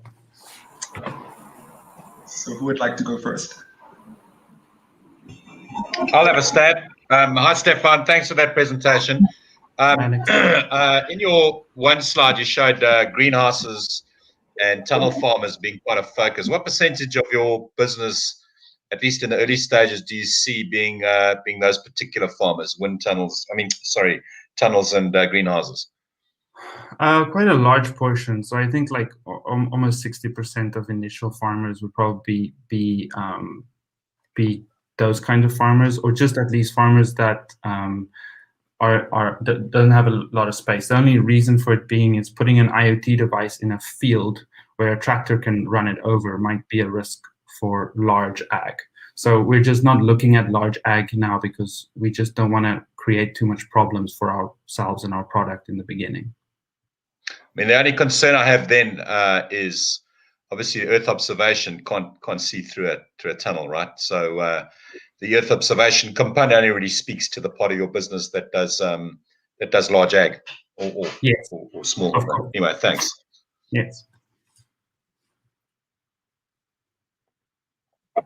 Stefan, thanks. it's an interesting angle. If I understand you correctly, you are, well, it's the first time that I've actually seen someone step back a bit from a real, the hands-on stuff on the farm to an IT or an information-related back end. Why did you guys do that? I mean, what's your value proposition? Because the other guys are sort of tactical to me. To me, if I understand this correctly, is this more being able to step back and strategically look across a country, a region, to move tunnels to the right place? Or what are you guys thinking? No, it's more of like yeah, it's more for actual farmers. So the farmers who wants to kind of like have more control in their farm, and then be able to get the data on a layer. So adding to Alex's Earth observation data, there's more to Earth observation than just static images. There's a lot of infrared data. There's a lot of that, and how things tie into each other is really important for us to create. Like we can provide a solution for just tunnel farms, right? But we're trying to focus on to see if we can provide a cultivation platform where all types of farmers can put their knowledge into it and then kind of track it however they want. So our first layer is just an IoT layer, but it's to kind of like, because farming operations are different for every farmer. So a farmer who's going into maize farming is not going to have the same set of parameters as a farmer who's doing strawberry or CBD farming. So we're trying to create and abstract out these properties or parameters around farming and make those properties and parameters actionable by the farmer by use of measurement inputs and by providing outputs by either push notifications or devices to push out information. So if you're basically building a knowledge base, if I get this correctly, a Yes. knowledge base which you can broker. So is that your main revenue focus? Is on the brokering and the IP and the IP sharing? Or Yes. So the long term is like actually an IP solution, because having farmers broker and share knowledge based on what they're growing. But to gain traction and to onboard farmers, you need to give them a practical way to actually go and put something on their farm so that they can actually want to use. But the more farmers you have, the more of these profiles you have, you can actually do a massive knowledge share where experienced farmers can actually help non-experienced farmer farm, because without having to do workshops or implementation, they can literally just buy a profile. And is this something farmers want to do? I mean, some of that IP is quite closely held. So am I, as a farmer that's been doing this, going to put all my IP onto the web? I'm a farmer. I'm not necessarily sure how the web works, but I'm going to put it out there that anybody can get access to. I just wondering. I mean, as a model, are farmers? You said you're going to interview some people. Are they comfortable with that as an idea? Because there are big firms out there that obviously sort of control different genetics and different breeds of cultivars, and they sell that, and then they license those, and there's royalties. It's quite a big industry. So I'm just wondering how you plug into that. Yeah, we're also exploring it, and I think the solution came from a problem that we had. Is I want to farm, but I don't know how to farm. But also we see that as an issue in South Africa, where there's a lot of new farmers getting into the market who don't know how to farm. So they have to find a way to get experienced farmers on board some way to help them teach them how to farm. So in the same sense, that's an IP transferal of knowledge. So why can't we just do it digitally? A farmer doesn't have to share his knowledge. He doesn't have to share all his knowledge. He can maybe share 75% of his knowledge, where the 10% is very sensitive, can be kept on the platform safe. He doesn't have to share that, because you can version things, right? So you can create like one species for tomatoes, make it that one, and want to kind of have a lot of people grow that tomatoes, but you're growing that really specific one that you really know how to like market and do that one really well, and you're going to keep doing it. And industry leaders like ZZ Tomatoes and those guys, they really have like a market branding presence. Why would they not want to share a little bit of their knowledge to smaller farmers to help them actually grow food? Like our argument is really going into a fruit production crisis in the long end. So if farmers want to keep these IPs and their knowledge siloed, they're doing at the risk of everyone like not being able to produce or make their own food. So yeah, we're figuring it out. So I mean, we're trying to just. No, I think it's a great concept. It's just practically. Yeah, practically, it's definitely. We spoke to a farmer. He was a strawberry farmer, and he was really adamant about not, like, Japanese strawberries are one of the most highly, like, I think they go for like $100 a pop, like US, and then they are really sensitive about releasing their information. And we assume a lot of people being at too, but that doesn't stop us from hiring a bunch of horticulturalists and getting the data into the system and us selling it ourselves. Stefan and judges, I unfortunately have to call it there. In the sake of time, we have run over. Stefan, thank you so much for sharing your pitch with us. You are tackling food insecurity and mixing in the Internet of Things. The result, I'm excited to see. Awesome. Next up, I would like to introduce the South African Space Technology for Sustainable Development Foundation. The South African Space Technology for Sustainable Development Foundation is a Section 21 company falling under a non-profit and a member of the Ilembe Chamber of Commerce. It's focused on promoting innovations through AI, nanosatellites, or space sciences as a solution to a number of challenges facing our society. And without further ado, Tabani, the floor is yours. Greetings, everyone. My name is Tabani Mazibuko, founder and CEO of Space-Tech Foundation. I'm a PhD candidate at the Durban University of Technology, focusing on space technology and tourism.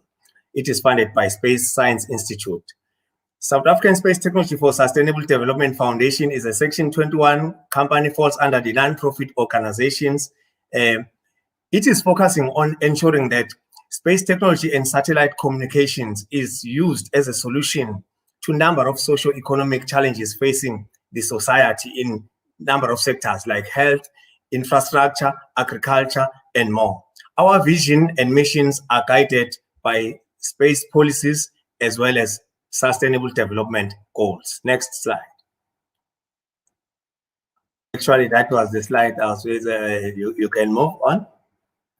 Problem that we identified is the lack of community-based space technology facilities that is designed to educate communities, that is showing awareness to the community so that they can understand the benefit of the space technology and satellite communication in solving their challenges.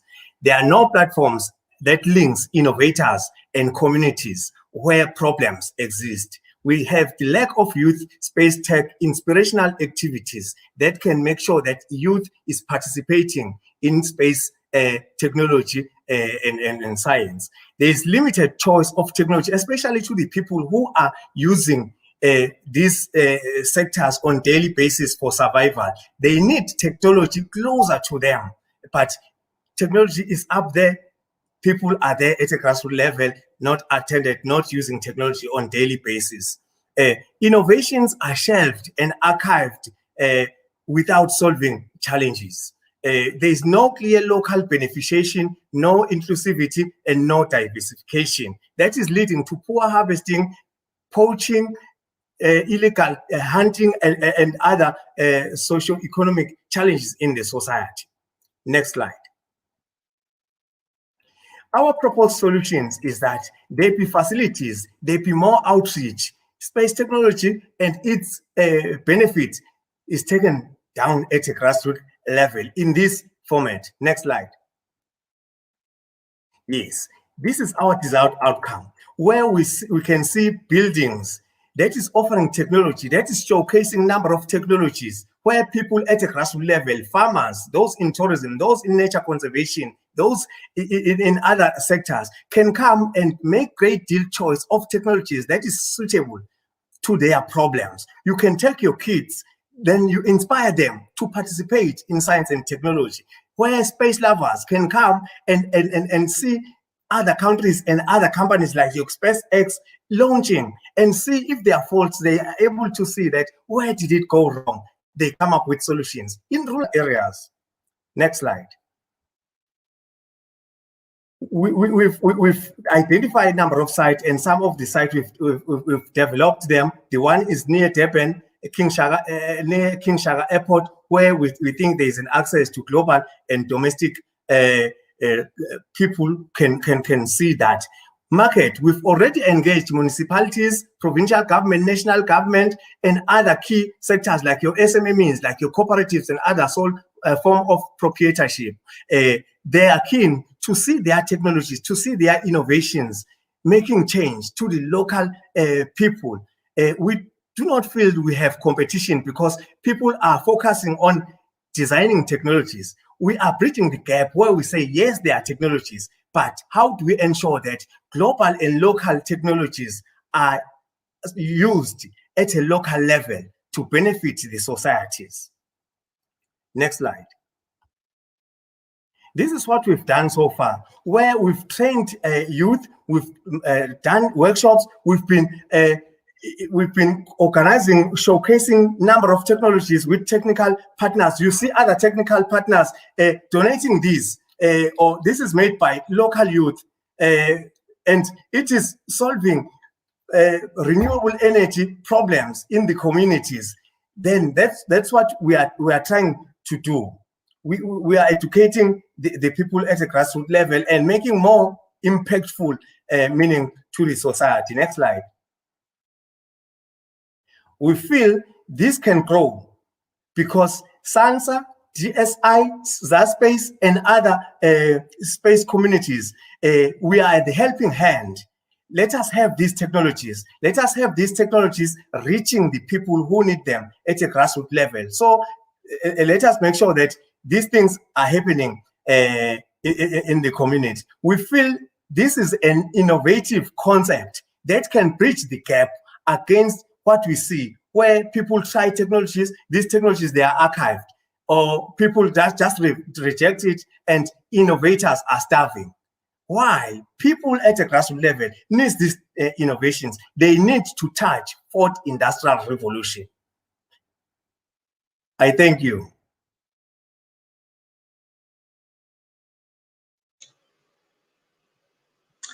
Thank you, Tabani, and well done. I would like to call upon the judges to fire away at you. Tabani, if I can start, it's good to see you again. I love the interaction with you on the stream, that you were one of the roundtable members. So I'm a bit confused. Help me here. It's the first time in my life that I've seen an NPO pitch at a startup event like this, because I mean, this is all about getting a company going, and it's all about financial models, etc. So how does an NPO fit into that framework? Thank you so much, Etienne. What we are trying to do, we do not want to be a crybaby type of foundation that is always seeking assistance, but we want to be involved in solving problems. We must have a business model so that whatever funding that is coming to us, we try to use that to solve more challenges. That's why I've highlighted where people can come, students can visit our organization to see number of exploration, number of astronomic solutions, so that can be solved and used to create more innovations to solve problems.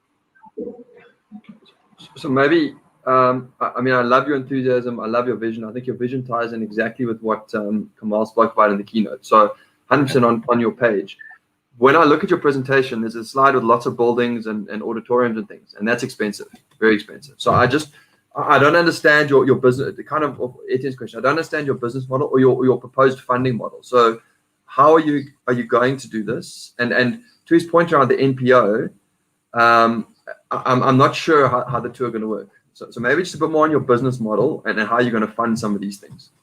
Yes, thank you so much.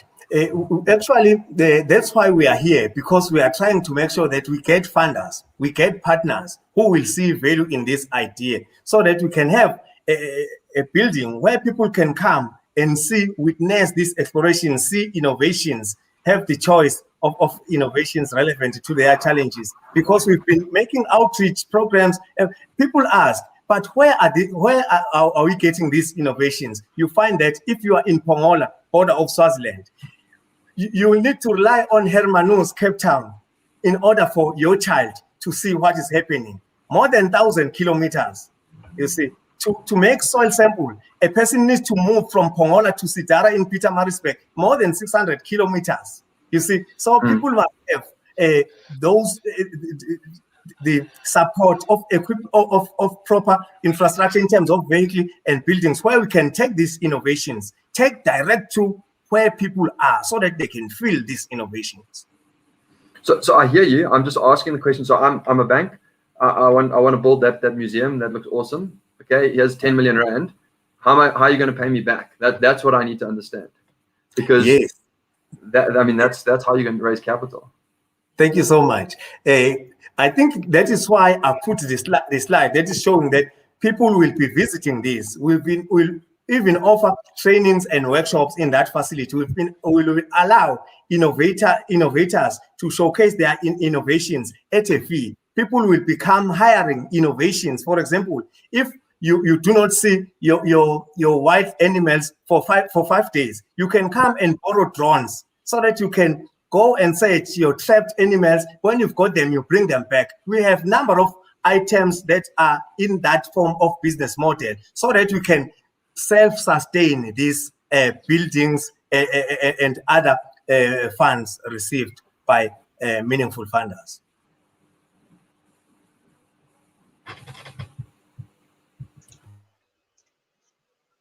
Thank you for that. And with that last question, well done, Tabani, on your pitch. And it seems like you are bringing space tech to rural areas and to those that don't normally have access to it. So looking forward to seeing your idea move forward. I appreciate the platform. Thank you. Thank you very much. Next up, I would like to call upon Abiri Innovations. Abiri Innovations solve the cause of poor digital integration in peri-urban and rural areas by providing digital maps in areas Google Maps cannot reach in Africa. Tuelelo, please take it forward. My friend and I were invited to a wedding in one of the major townships in South Africa. We left the city on time, relying on conventional navigation and maps. There was no way we could miss this. My friend was the best man. To cut the story short, as we entered Soweto, we realized we were lost. The navigation took us to the wrong house and had to rely on word of mouth for directions. And that's how Abiri Innovations was founded. Good day, my name is Solopit Mashita, the co-founder of Abiri Innovations based in Mokopane, Limpopo Province. Next. This slide depicts the majority of the metropolitan areas in Africa. Although most of them are separated by freeways, the differences are massive, like poor digital integration, especially the lack of digital household identity in peri-urban and rural areas, which hinders the mobility of essential services and economic activities. Next. As a solution to this problem, we provide digital maps in areas that Google Maps cannot reach and identify in Africa. We use census numbers on each household, as well as drones for those hard-to-reach places. Satellite imagery and data is crucial for us to scale, giving us that useful resource needed to create one of the most reliable digital maps, even in remote settlements. Next. The underlying magic in what we do is that we are connecting the underserved communities. Next. Since our value proposition is to offer integrated mapping systems, which gives peri-urban and rural areas digital identity, our target market consists of couriers, ride-sharing, and asset trading companies, where we'll generate revenue through subscriptions and pay-as-you-use model, starting from 250 rand per square kilometers.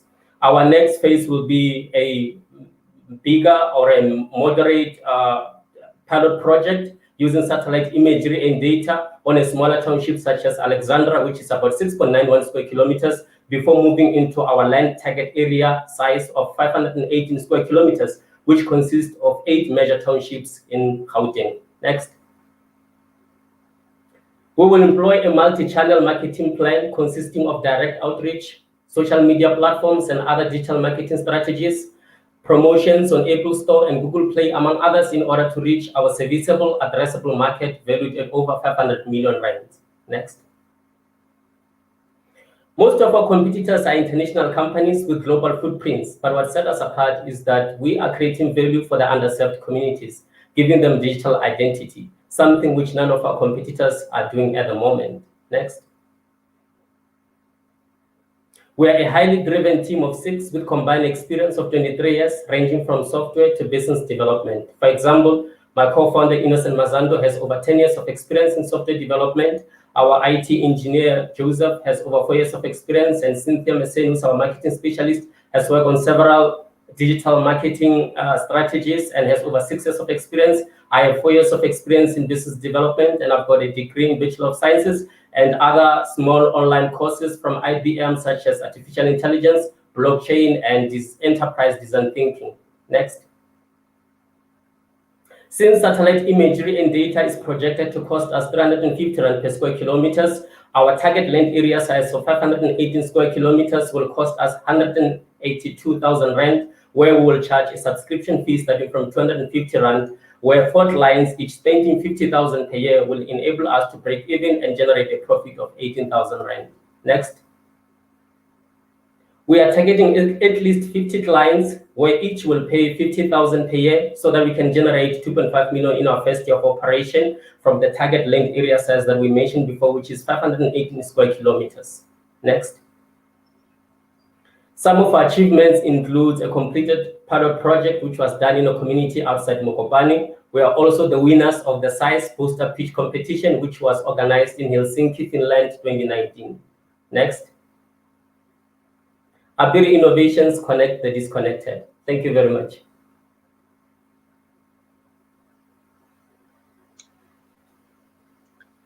Thank you, Twelelo.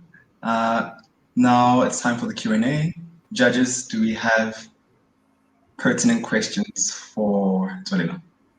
Twelelo, if I can start quickly, you mentioned Google Maps a couple of times and how they cannot provide you with a solution, and you guys are going to find a way of doing it through satellite imagery. Can you maybe just give a very quick example of that situation?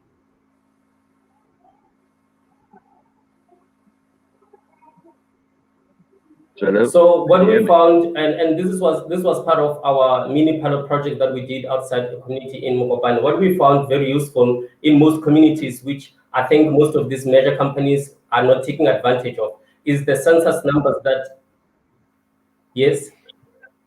Hello? Yes, listening. Hello? Yes, we can hear you. We can hear you. Hello? We can hear you. Carry on. Hello? I think we have a technical glitch. Zwelelo, are you able to Hello? hear? Can I be audible? Am I audible? Yes, you are. You can proceed. Hello? We hear you. Twelelo. We can hear you. Oh, okay. So what we found, okay, cool. What we found useful is the census numbers on each household that the government has left on each household. That was very useful for us to see that we can use that number because it's almost everywhere in almost every community. So what we do is we replace the coordinates with that census number, which because generally that number has been used almost as a form of identification in these communities already. So what we do is we replace. Fellow judges, while we wait for Abiri to reconnect, just some thoughts from my side, which I'd like to present as a question, but in the absence, I'll just share it with you. My one concern is, there are companies like OpenStreetMaps. I didn't see that as a competitor. Also, What 3 Words. These are massive companies, global reach. OpenStreetMap have a goal of mapping the entire globe, right down to village level. Just interested to have heard, how a startup's going to compete with these behemoths, that have existing technology. Alex, great question. Same question. I think that's the crux of it. Yeah. Sorry. We were just saying, Swelelo, can you hear us now? Can you repeat the question? I didn't get it.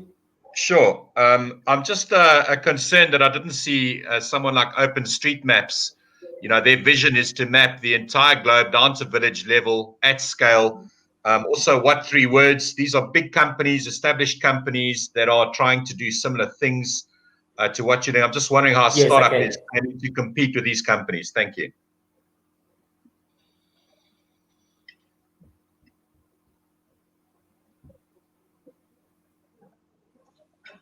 Lelo?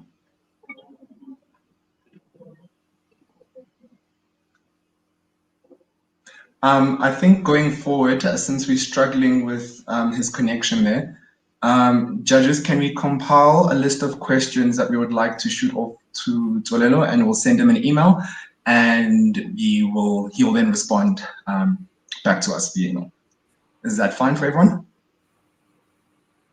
All right, thank you so much for that, and thanks Tolelo if you can hear us.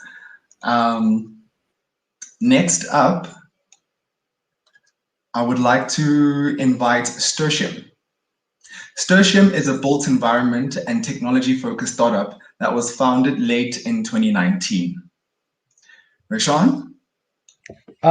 Yes, good day. Thanks for having me. Thanks. Okay. Good day, ladies and gentlemen. My name is Rashawn Ramlal, and I'm one of the co-founders of Sturtium. And today I'll be presenting our pitch for the ZA Space-Tech Challenge. Next. Next.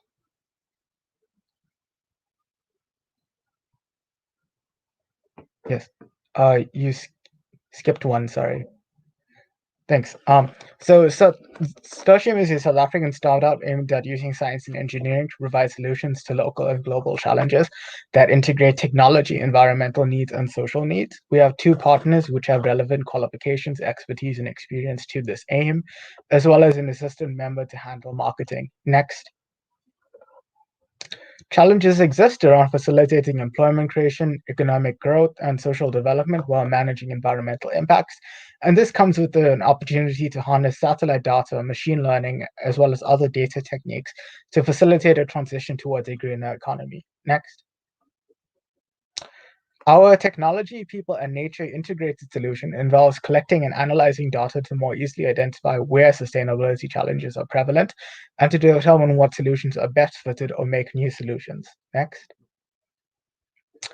Key to this, our central component, is our Sustain Attack platform, which I've posted in the chat. It's a platform for entities involved in solving sustainability challenges and is aimed at providing insights on their work, progress, and facilitating discussions, as well as location intelligence on products and services. Next. As can be seen here, a screenshot of our database, which allows you to search for different categories, a map which allows you to search for what products and services are found in your area based on descriptive tags, and the discussion forum. Next.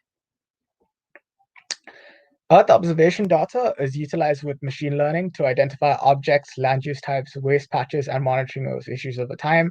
And this is combined with other data such as soils and geochemistry to determine relationships. An example can be seen here of machine learning, which is applied for land use classification in Pietermaritzburg, South Africa. Next. How it all works is our 3 major aspects come together, used to derive the datasets on different components. This is then analyzed through different data science analytics techniques and used to derive the outputs on insights to assist with problem solving and decision making and driving more sustainable investments and job creation. Next. These are just some of the many examples of what our system or applications can be used for, ranging all the way from waste management all the way down to the well-being of communities. Next. We have a diverse target market due to the large applicability ranging from public institutions to insurance and legal agencies. Our target market is generally reached through direct contacting, social media marketing, and content creation and featuring in work and projects. Next. Through comparative analysis, we have determined that these 2 currently existing businesses are our main competitors or are most similar to ours. And our competitive edge comes from our focus on African businesses and nonprofits, which the others lack details on. We're also the first dedicated platform of this kind in Africa. Our platform is more open. We also incorporate location intelligence and perform direct analysis to assist with solution development. In addition, we consider all aspects of sustainability, while the other businesses are more focused on technologies and products. Next. We have a business model which is driven by advertising and services at the current phase of time, with the platform being free to access and revenues generated from direct advertising and provision of services and partnerships. Ads are non-intrusive, non-conflicting, and do not limit the user experience. And in the future, we do aim to transition to a bit of a paid model. Next. These are just some of our financial details, with the expected operational cost being about 300,000 Rand a year, and some conservative estimates for our first full year of operation once the technology is rolled out. The expansion potential is considerable, as this is a relatively new market and the revenue could grow significantly. Next. We've made quite a bit of progress to date, with a large number of users already visiting the platform, several businesses and nonprofits already being listed. We also have the platform which has been developed and is gaining user traction for discussions. Potential advertisers have already shown interest with some ads currently placed, and we're currently developing our analytics and machine learning applications for display on the site. We are also in the process of sourcing investments and partnerships in order to continue developing our systems and offerings. Next. In conclusion, we'd like to state that with the data analytics, mapping, and insights that this platform can provide, combined with our team expertise and partnerships with institutions and businesses, as well as a strong opportunity exists to assist with the transition towards a more sustainable and equitable economy in Africa. Next. Thank you. These are our contact details and the links to our websites and platforms. Thank you.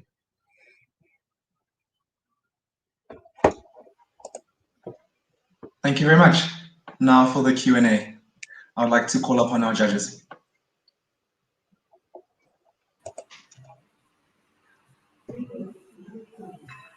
Rashad, maybe the Earth guys will ask you some of that questions. Just explain to me your business model. So very simplistically, you're a Facebook where you want people to sign up for free, and then because you get a big user base, you can then advertise to them. Is that kind of simplistically? And then just on your, where did you get 500 Rand per ad? And typically ad guys generally go on sort of a per click basis. So I'm just wondering if I were to fund you as an investor, what am I funding? Okay. Yes. So we're not exactly Facebook. That discussion forum platform is only a small aspect of it, and there's other aspects of the platform. So we're not working on a cost per click basis, and we just wanted to offer a flat rate. So that 500 Rand per ad is relatively cheap compared as that's the rate for the entire year of placing an ad. So as opposed to somebody were to put an ad on Facebook for the same amount of time, although they have much more readers, it's going to cost a lot more, and we're not basing it on cost per click or cost per impression, just a flat rate. And also we're going to generate revenue through the sale of data sets and all providing analytics services through other aspects of the platform that we are planning to roll out. So that would also bring in quite a bit of revenue. Does that answer the question? Yeah, I think it helps. I mean, just a follow-up to that. The traffic that you're seeing on your site, how do you see that from the 400? How do you see that scaling up, and what would be a sort of golden number for advertisers to become interested in placing adverts on the site? Okay. So ideally, I'd say that because we do have quite a bit of users also signing up for the discussion platform, and we are getting new businesses being placed on there. The ads, although it's not, we're not looking at a massive market, so the ads aren't going to be quite on the cheap side. Especially 500 Rand for an entire 12 months is a very cheap compared to what ads usually cost. So we're usually looking at that appeal. So the selling point is not going to reach billions or millions like as if you were going to put on Facebook, with maybe about 100,000 or so. Can I just maybe, Rashid, I'm going to leave you with a very critical comment. 500 Rand is cheap if you actually get anything back for it. 500 Rand is a hell of a lot of money if you get Zippo back for it. I think from a company point of view, you need to think about, and look, I've been in companies where I've tried to find money, etc., and people do not part with money. People talk easily, but to put it down, even if it's 500 Rand, if you can't prove the value to them, they just don't do it. So you need to really, really work hard on what your value proposition is to people. It doesn't go far to say that 500 Rand is cheap. It just doesn't fly with anyone. That just comes from very, very hard experience in trying to do this myself. Yeah, and we do understand that, and that's why the ads is only a relatively small component of our total revenue that we're looking at, ways of bringing in revenue. But then in your pitch, that for me, and maybe I just read it late last night, but that doesn't come through for me in terms of all the other things. It kind of feels like the sort of the ads is almost your primary piece. I'm sort of not picking up what the rest of the value prop is. Oh, okay. I can explain it. So, generally, the data sets that we hope to derive from our machine learning applications and the satellite will involve like sale of reports and different data sets depending on what people want, and also actually being sort of a consultant to the different businesses that are listed on the site and helping with their development, so we'd get some revenue from that as well. Yeah, so maybe just echoing, I think what Etienne was saying, I think for you, what would be really good is almost being very clear what your value prop is, what your focus area is, and then sort of aim for that. Because now even hearing you talk, it just feels like there's lots of possibilities, and I think you definitely have a lot of opportunities, but you need to figure out which ones you want to actually go for. Because when an investor comes in, they want to hear what you're excited about and how you're going to scale and how you're going to pay their money back. And it's not coming through. It's coming through that there's lots of options, but you're kind of doing a little bit of this, a little bit of that. So that sounds almost unconvicted. So what are you convicted in, and what are you going to do wholeheartedly for the next year to make it happen? Yeah, if I could just add to that, just echoing that, if I look at your webpage and your your pitch, farm outfitting, ag design, soil water, I mean, there's a whole host. There's space agencies that have been set up to address all of these solutions. And again, just echoing the focus on at least one or two of these to start with, rather than the whole smorgasbord. About that, actually, the pitch was more about our SustainAttack platform, which I did post on the chat as well. So that's our main where are you using Earth observation data then on that tagging platform? Yes. So we haven't actually put it on there as of yet, but it's going to be used to. One of the main examples that we're currently looking at is to identify waste and waste management issues in and around the city and urban areas, especially with results to water resources. So we actually want to put out data relating to that on the site, and lots of other different techniques that we did kind of brush over in the presentation. Thank you. Are there any last questions, as I think we have 2 minutes to spare from the judges?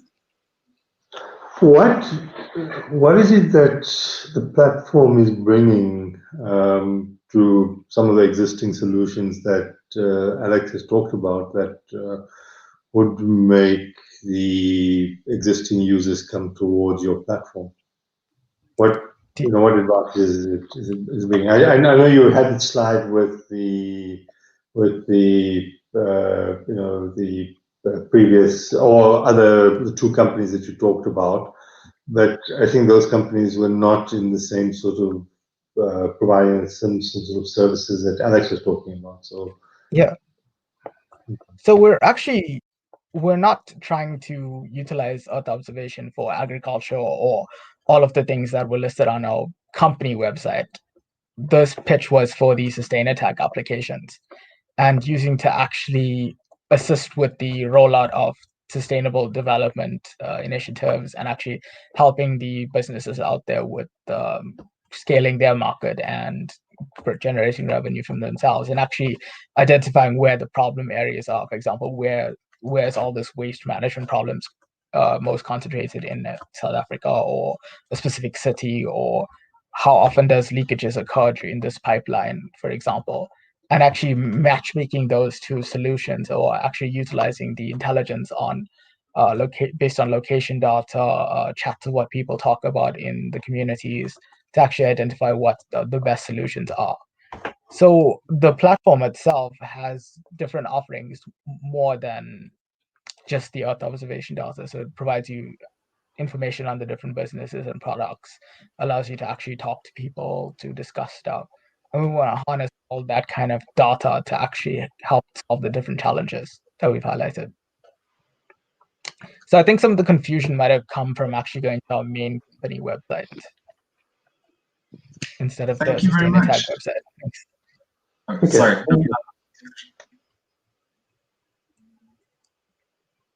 Okay, no, thank you very much, Roshan. And thank you to the judges. And with that, this brings the session to a close. You can go stretch, eat, grab coffee. We'll be back at 11:45. That's 10:45 Central South African time. And we'll get to hear from the last remaining startups and seeing what cool and innovative solutions they have to share with us. Please do not, for those that are on YouTube, please do not close the link. Stay on and we'll see you in a bit.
Welcome back, everyone, for the final installment of our pitching den.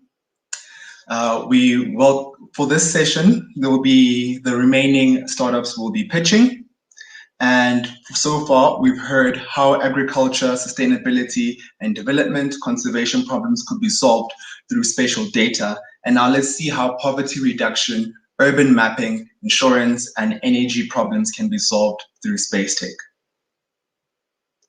I would like to call upon Fourth Line to kick off this session for us.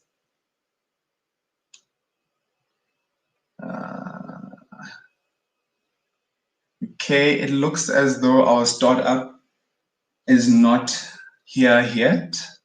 So if you can just please give them a second to come on.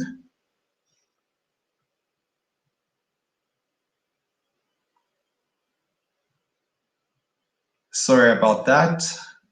We're just trying to reach them out. If we cannot reach them, we will then proceed to play their video, their pre-recorded video.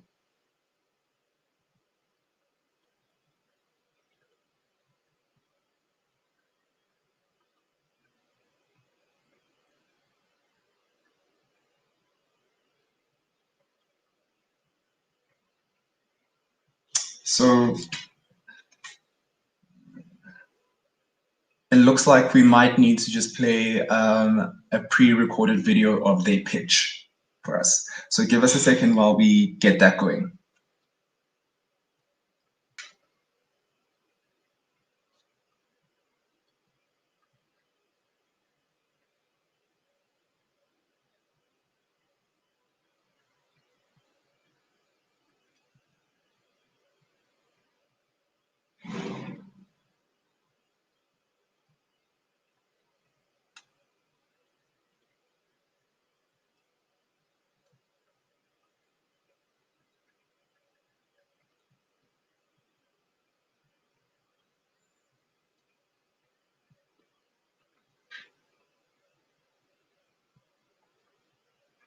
Okay, sorry guys, it looks like, okay. There we go.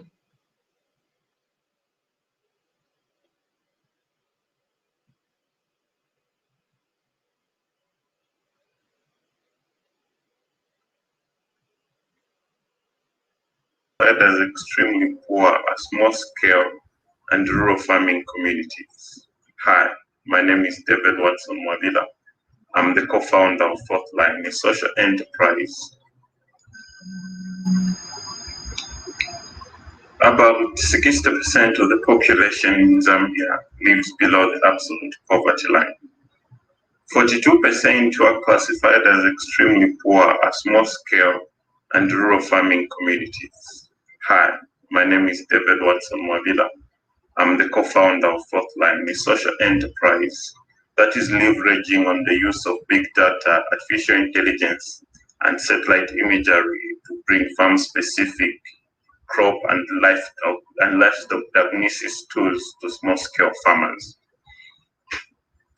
Most small-scale farmers in Zambia experience the problem of low crop productivity and information gaps that exist between their farm and the financial lending institution. This is largely owed to the fact that there's no farm records, there are no predictability models on how much a farmer can produce and has produced over time. This leads to the farmers being perpetually poor despite being farmers for many, many years. What Fourth Line is doing is utilizing the use of big data analytics, artificial intelligence, and satellite imagery to bring to farmers crop-specific, actionable information in real time, as well as facilitate lending between financial providers and farmers through credit risk scoring models. What we're trying to do is our innovation, which we've called the Agriculture Intelligence Engine, seeks to provide farm-specific and crop-specific information to the farmer in real time on their phone.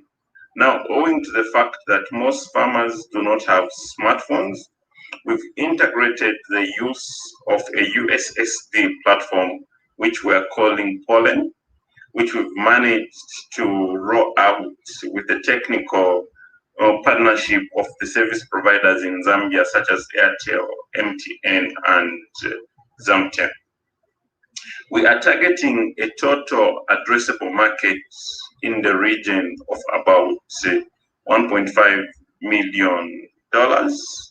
Our SAM addressable market is about $2.1 million, and our target market is $1.5 million local.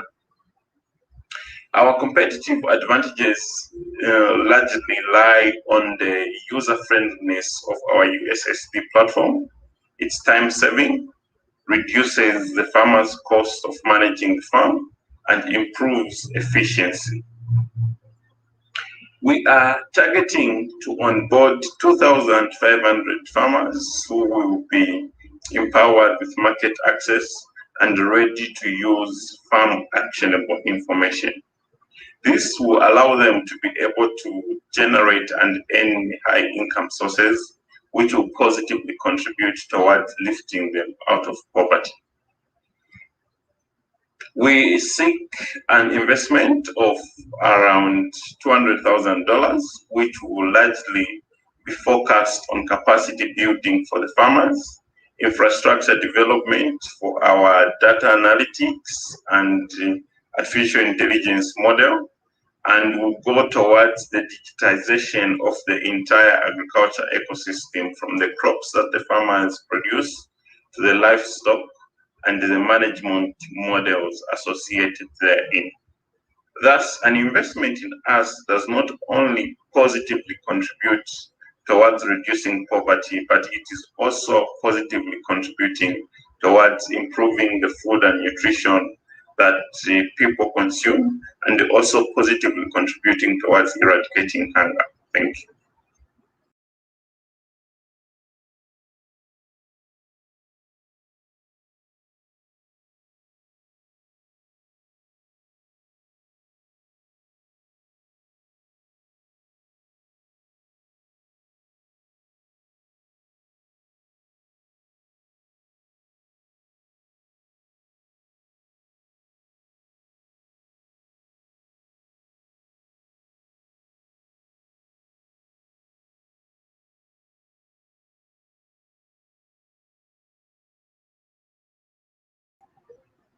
Tabo, you are on mute. Thank you for that. Sorry about that. I would like to introduce Georgie from GeoAlert. He's a developer of an AI-powered mapping platform and a service provider. And some of the technologies or the products that he offers is MapFlow and urban mapping. Georgie, please take the show. Thank you, Tabo. Yeah, hello everyone. We are GeoAlert, and maybe you're surprising. We are the only one company in other continent. But we are here because we do maps across some of African countries using global satellite data, and we do it applying machine learning technologies to satellite imagery to extract features. We love maps and data science in our team. And that's why we like to free data analysts from time-consuming work, like manual mapping and a lot of amount of work doing manually. And we like to provide cartographers with powerful assistant tools. Next, please. Next slide. Starting from the demand for accurate mapping data in less time and with less cost, you can see that AI-assisted mapping can be tuned up to the sufficient quality and accuracy. But comparing to traditional mapping, it reduces costs drastically, and it can reduce time drastically. We've just launched our brand new application to work with our platform called mapflow.ai, and we've completed our biggest project of extraction of building footprints over all Russian territory, which counts about 50 million of features. And we up to complete the project counts 10 million buildings footprints across Africa. And we are looking forward to expanding our coverage. Next, please. Talking about our customers, we work with large and small enterprises, and we help them to overcome technical barriers, to reduce time costs. Some companies are from geospatial markets, some from data analytics, and we are looking forward to exploring more industries demanding for this spatial data. Next, please.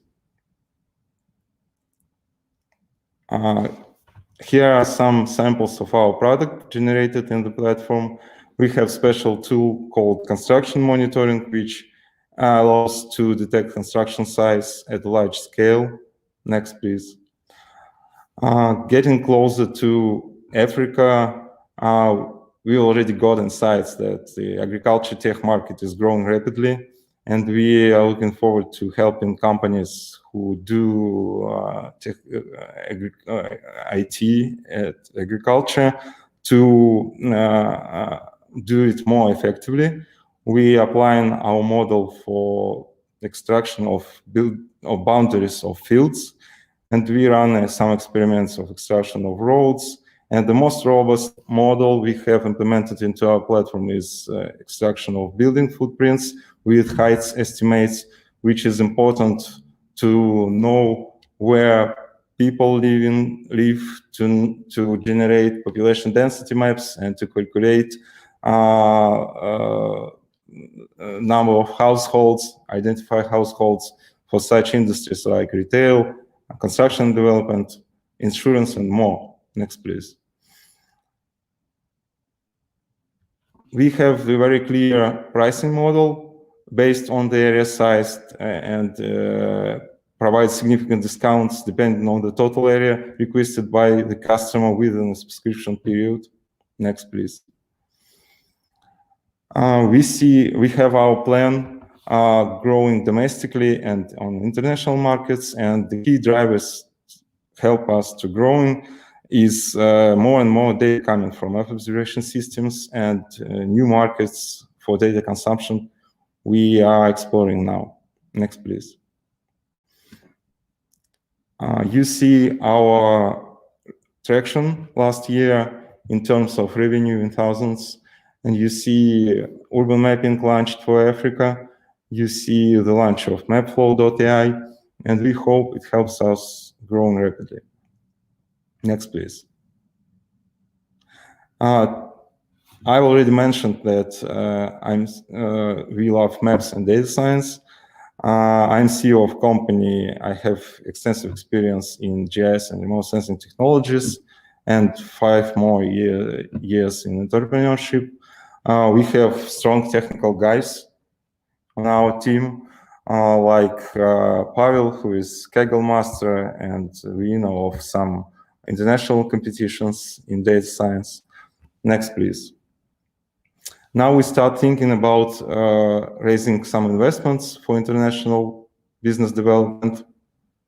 But our most goal is to find new partners in new developing markets to make mapping and to make new friends as well. Thank you very much for your attention. Yeah, here we have our short video recorded how the platform works. And if we still have time, I'd like to comment on this. So user have to define area of interest and start the processing. User selects some area, uploading his coordinates, and then he selects the appropriate AI model, and then he obtains the results Like here we see building footprints displayed on the top of interactive map, and it can be displayed in the external application. It can be downloaded in JSON format and implemented into your own solution. Thank you very much. Thank you, Georgie.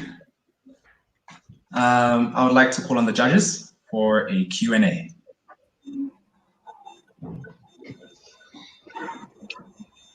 Thank you, Georgie. Maybe I can jump in here.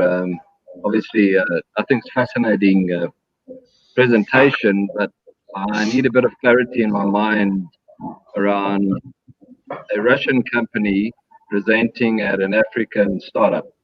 So I assume you guys are thinking of investing a lot of money in an African startup, or how do we need to look at this?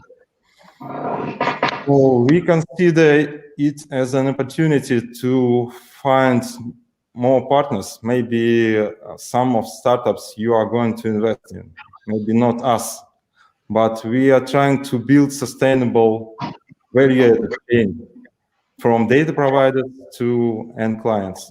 And now we appreciate this opportunity to make new friends among African startup community, which is obviously growing. So this is the main opportunity for us. Okay, thank you. Georgie, hi. I know you know my colleague Ilya Yudin very well, and it's nice to meet you in person. So you've made one new friend here. Just interested, I'm pretty sure you're aware of the Digital Africa project that we implemented together with Bill and Melinda Gates Foundation.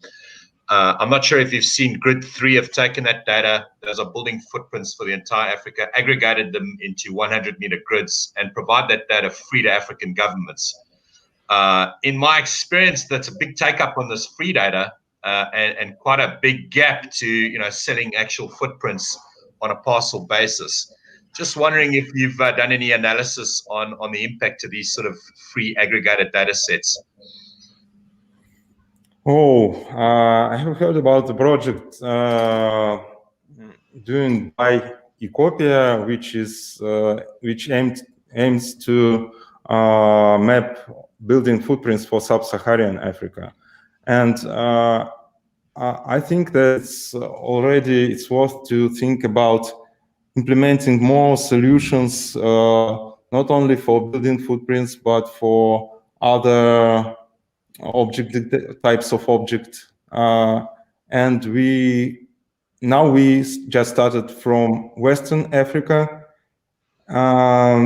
That's why we make difference from what Ecopia does, I think, and we like to connect to other companies, maybe to build some solutions that can benefit from such integration. Like navigation, like insurance, we were demanded to provide data about household for insurance industry. That's the main purpose, how to diversify these solutions. Interesting. Just a suggestion to Reese and the organizers. It's probably a good idea to introduce Georgie to at least agro data. They're one of the pitches that, I don't know if you've been watching the pitches, but in Nigeria, looking at field boundaries, a lot of geolocation type companies. So hopefully, you get some benefit out of being introduced to those offline. Thank you. Thank you. Any further questions? And Alex, just to answer that one quick, we had a networking session where Georgie did get to meet him, so they're already in touch. Yeah, we will keep in touch with them. Yeah, sure. Any further questions from the judges? Okay, thank you very much, Georgie. That was insightful, and thank you very much. Up next, I would like to call on Conte IPC. So a little bit about Conte IPC. They use Earth observation data to track and recover stolen household content and movable assets for corporates, institutions, organizations, and SMMEs. So, Khotso, I'd like to hand over to you. Okay. Can you hear me? Am I yes, audible? Yes, you are audible. Hello? Can anyone hear me? Can you hear me, Scott? Yes, Khotso, we can hear you. Okay. Can Daniela load my slides, please? I can't see them.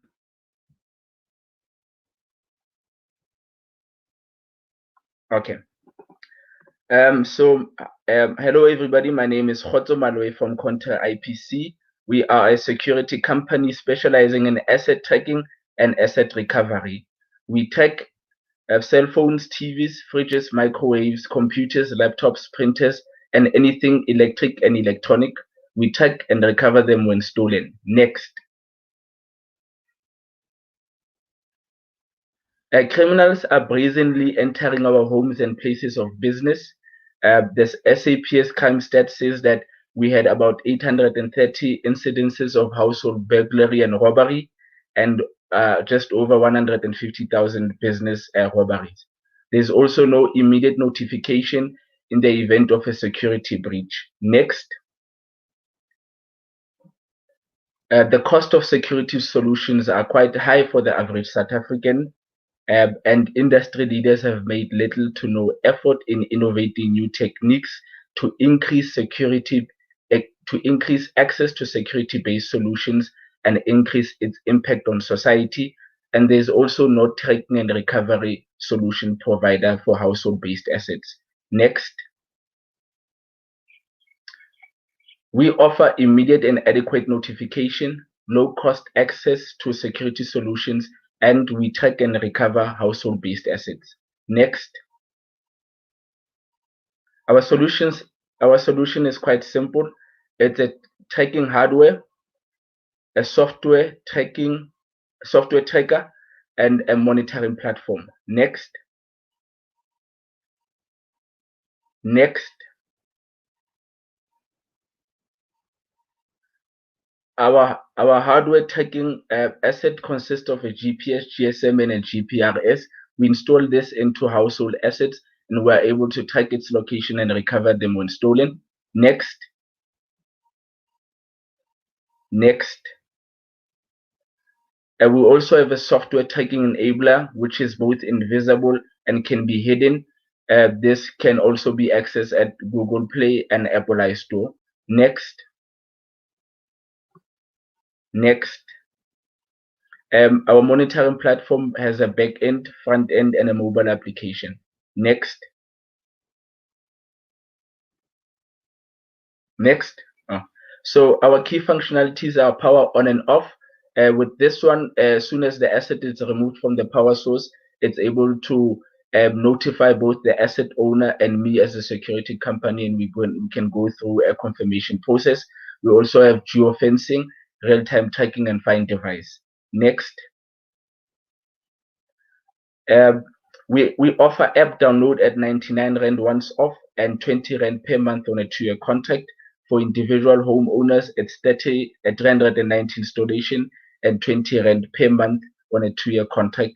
And for businesses, installation is also at 390 and 30 Rand on a 2-year contract per month. Next. We believe that there is a market because the entire security industry of South Africa is worth 78 billion, devices 3 billion, and the telematics industry 17 billion. We also believe that there is a market because more and more people are buying electric and electronic based people who are trying to steal those assets. Next. Our go-to-market is quite simple. We will use our cell phone tracking enabler to target the cell phone insurance market. The cell phone insurance sector, the cell phone insurance seller, about 13 million cell phones were sold last year, in which 2.5 million were on contract and this is the market that we want to target. So therefore, our customer becomes the cell phone insurance provider, and the end user becomes the policy holder. And the value proposition we provide is that we recover the cell phone and we return it to the owner. This means that there is a 100% saving. We recover the cell phone and we sell it at auction. There is value retained, and so therefore there is also a saving retained. And if we do not recover the asset at all, we will contribute 50% to the purchase of the new asset. This means that there is 50% savings. Once we have the end user from our customer, the cell phone insurance provider, we hope to turn them into a consumer of our other product, which is a hardware tracking enabler. Next. We believe that there is a market because according to the Victims of Crime report survey commissioned by Statistics South Africa, there were more than 1.5 million incidences of household burglary. They also reported that people were unhappy with policing.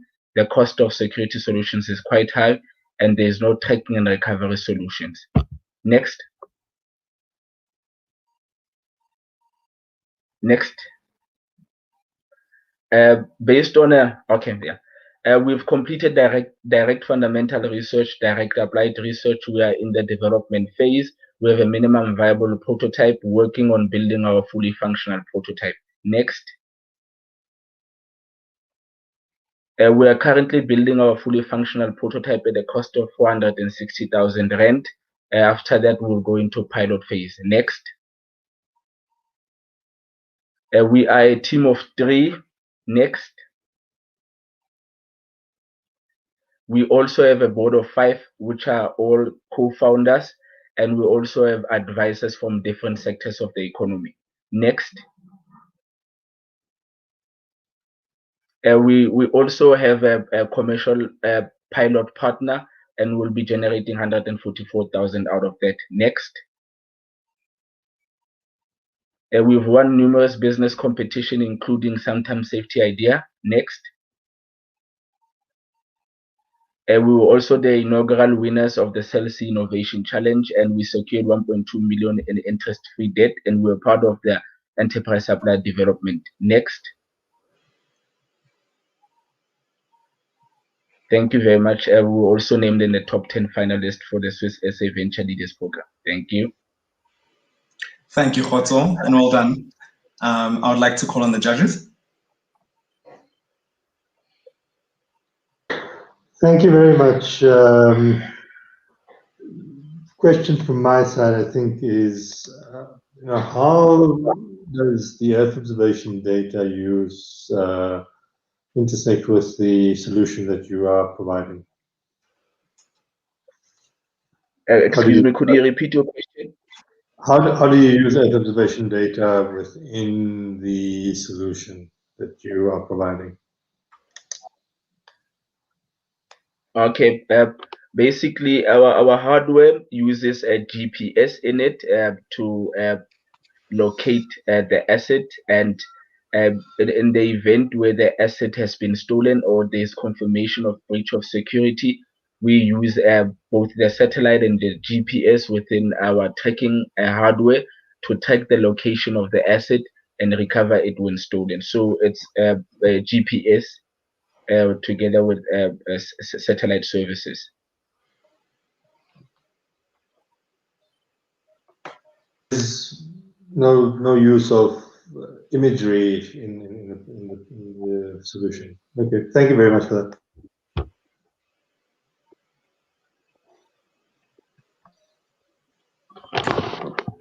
Any other questions from our judges? Yeah, maybe just a few. So I mean, just on the business model side. So a couple of things here. So actually, it's industry that we've been involved in a couple of places. But so your end-to-end model, are you involved in recovery as well? So I mean, that's the first question. So there's that element. The cost of the hardware, is that factored into your business case? And how are you going to compete with the incumbents in the market? Because this security industry is a massive industry. It's highly competitive, and it's fragmented. There's some really big players and there's a lot of little small players locally. So most people who have home security already have some kind of a receiver in their house. So I just trying to figure out your angle. And then is it economically viable to sort of track a TV or a washing machine that's been stolen? Okay. Thank you for your questions. The first one you asked was, are we involved in the recovery? No, we are not involved in the recovery nor the installation of the asset. We outsource that. We are looking at a possible partnership with two players, which are the two largest players in the market today for installation and recovery. The second one is that we build our first tracking unit at home at the cost of about 1,154 rand. But as soon as we took our design to a manufacturer in China, we were able to reduce that to 255 rand. Yeah, and in terms of is it economically viable, or in terms of competing in the market today, there's no security company in the market today that offers tracking and recovery solutions for household assets. So their solutions are traditional. Install a camera, install motion sensors, and this solution is not accessible to the majority of South Africans. So your township-based economy, and this is the largest market, and this is also the market that needs security-based solutions more than any other piece of the market today. Now, to answer, is it economically viable? For a person who earns between about 1,000 to 8,000 on a monthly basis, and they purchase a TV, it's not the same as if a person who earns just above 30,000 to 100,000 on a monthly basis. So that is an asset that he has paid money for, so it's an investment. For him, yes, it is. So for the past 3 years, we've talked to two types of people, and what we have found is that for those who earn, who are middle class to emerging middle class and realized middle class, this is not a product for them. But for others who are below, who earn just under 11,000 rand, this is a product for them. And there's about 20 to 25 million of them. Yeah, so it's the largest market, and it's the market that does not have a variety of security-based solutions. Thank you. Thank you very much, Hoto. Unfortunately, judges, that's all the time we have for questions. We would like to now, and well done, Hoto. We would like to now move on to back to fourth line. We watched their video in the previous session. I believe he's with us in the room now, and he will do a Q&A between him and the judges. So judges, do we have questions for fourth line based on the previous video that we watched?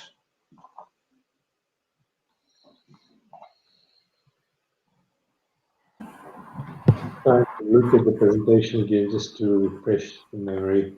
And in the same vein, can I also just do a little recap in terms of who Fourth Line is? Fourth Line is an agribusiness that handles product distribution for smallholder bee farmers in Zambia.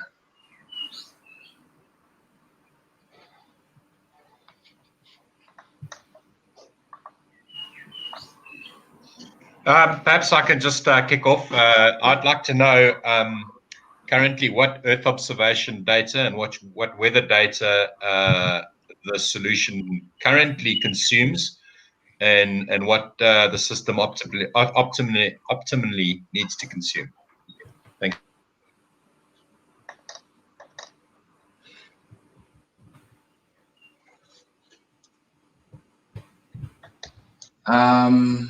I think we've lost Fourth Line again.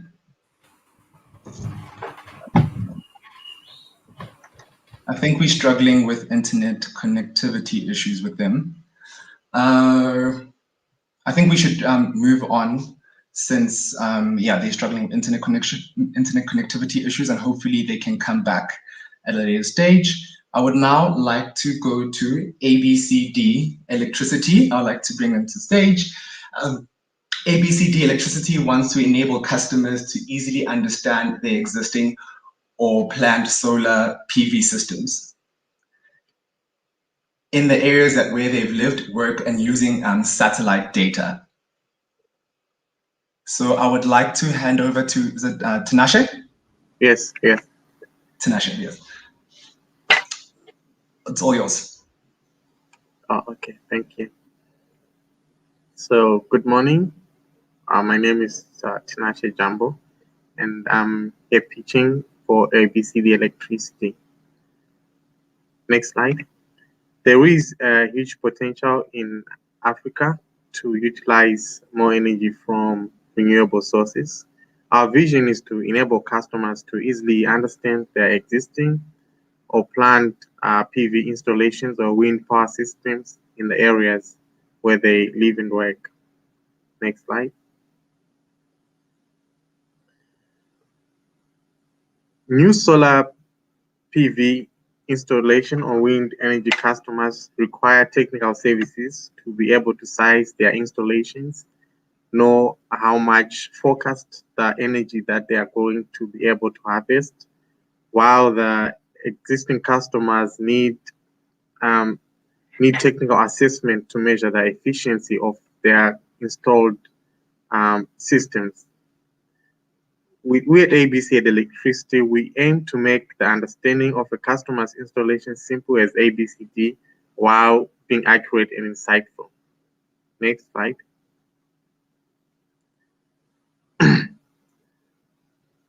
We use the local information from the installation, combining with analysis techniques and satellite data to be able to come up with a comparison of the energy being produced, the consumption, and the forecasted energy based on the satellite data to measure the efficiency of the current system.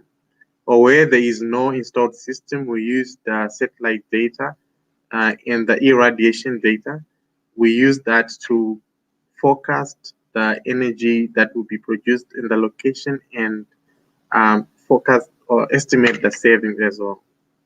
So we integrate in any existing installation, we integrate our software with plant management software. Then we allow the customer to know when and where exactly to clean or maintain their system in order to optimize the yield. We also provide up-to-date metrics, historical data, and clear recommendations for customers. Next slide. Our offering is via a user-friendly web application. It allows our customers to easily acquire information at their fingertips whenever they want it. This includes through the use of automated updates and suggestions.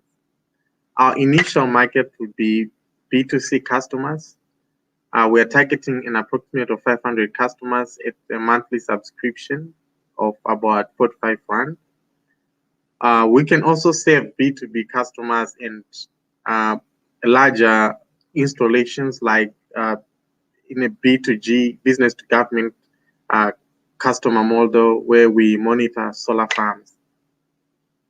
Next slide.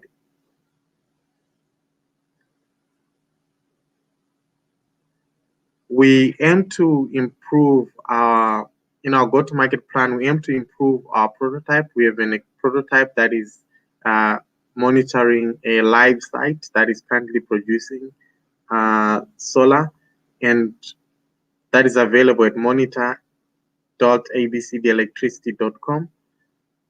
And we aim to sign up B2C customers for our solar PV system, and we aim to sign up about 500 customers in Southern Africa. Next slide. Our existing competitors include companies that provide PV panel health monitoring system. However, these solutions require third-party hardware to be installed at the site. Our technology does not require any hardware to be installed on the site, and it is completely non-contact.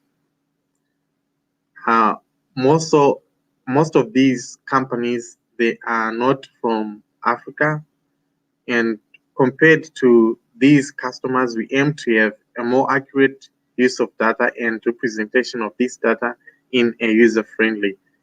Our model is just more of a click and go without any hassles. Next slide. Our team consists of Tinashe Jambo and myself and Graham Morrison, my partner. I'm a mechanical engineer and Graham is a material scientist. Besides our science and engineering background, I have experience in software development and Graham has experience in the space industry, and we have both worked on other startup ventures. Next slide. The current status of ABCD Electricity is that we have a registered website and we have built a prototype which is using live production data from a site, and it is on that URL monitor.abcdelectricity.com.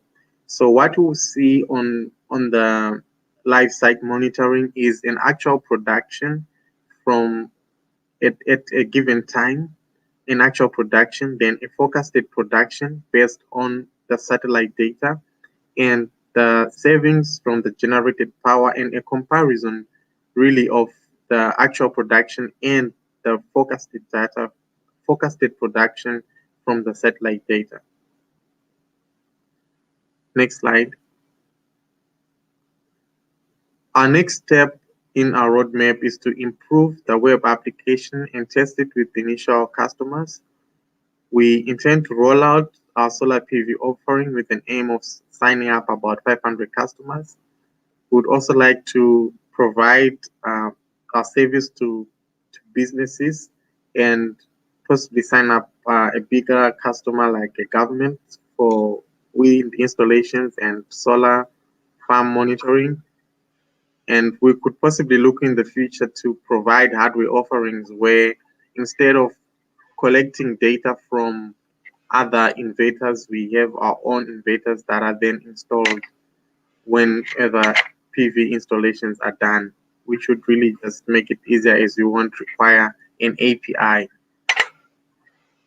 So thank you. Next slide. Thank you very much. That's all.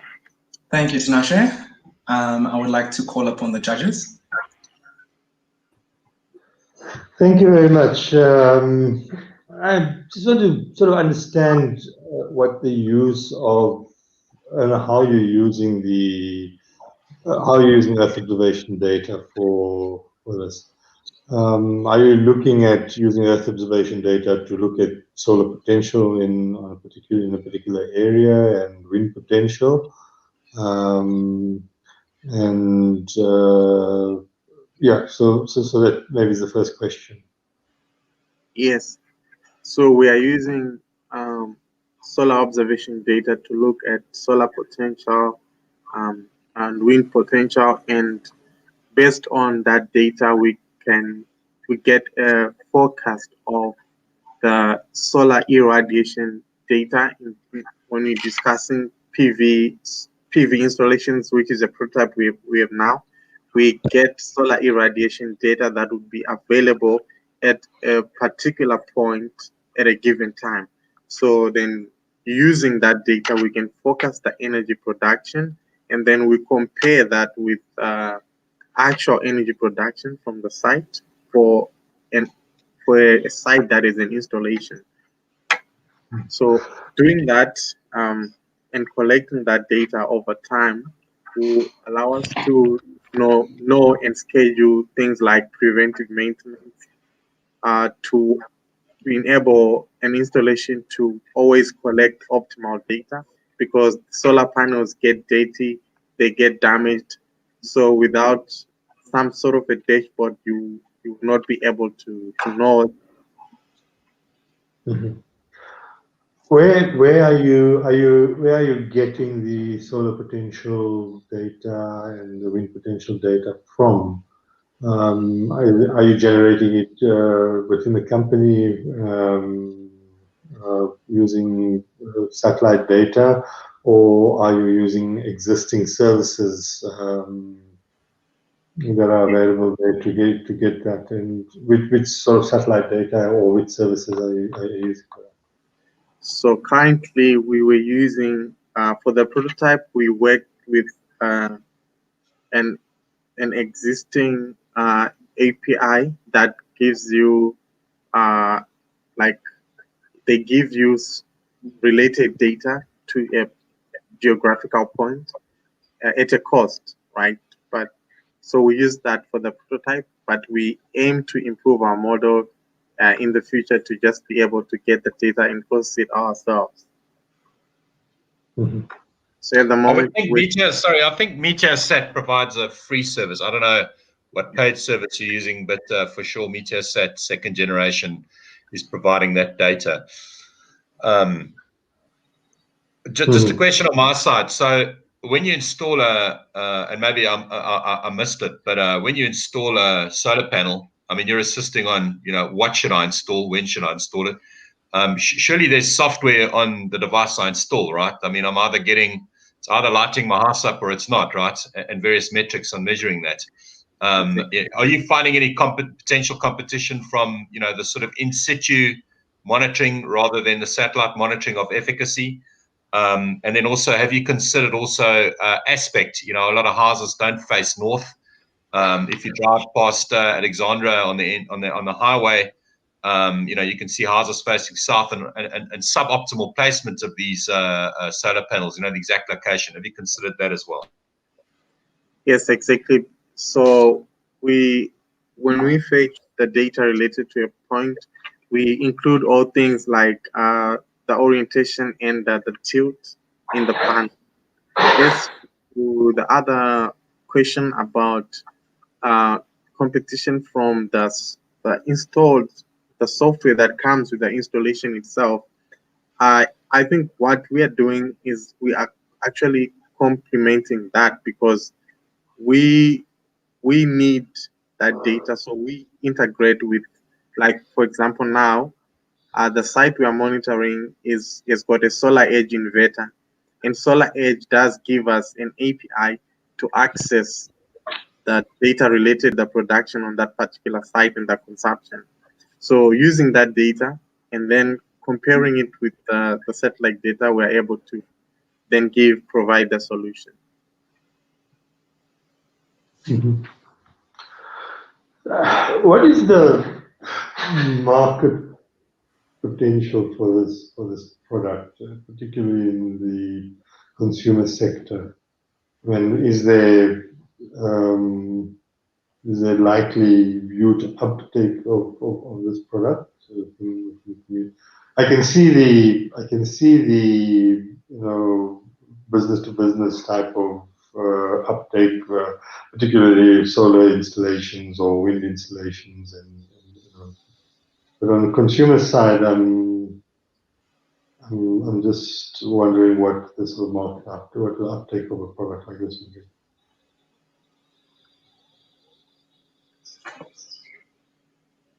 Okay.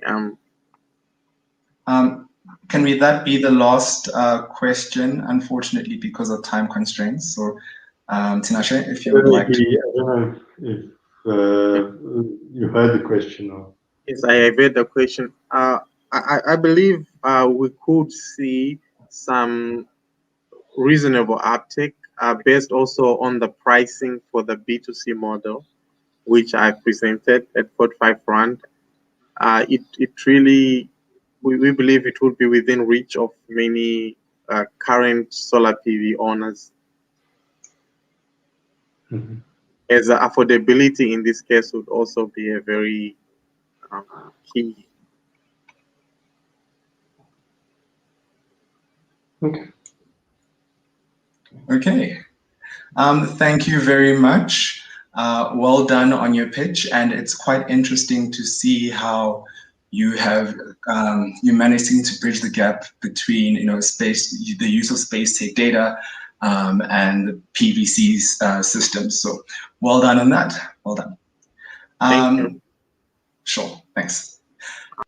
We will now be going back to Agriot.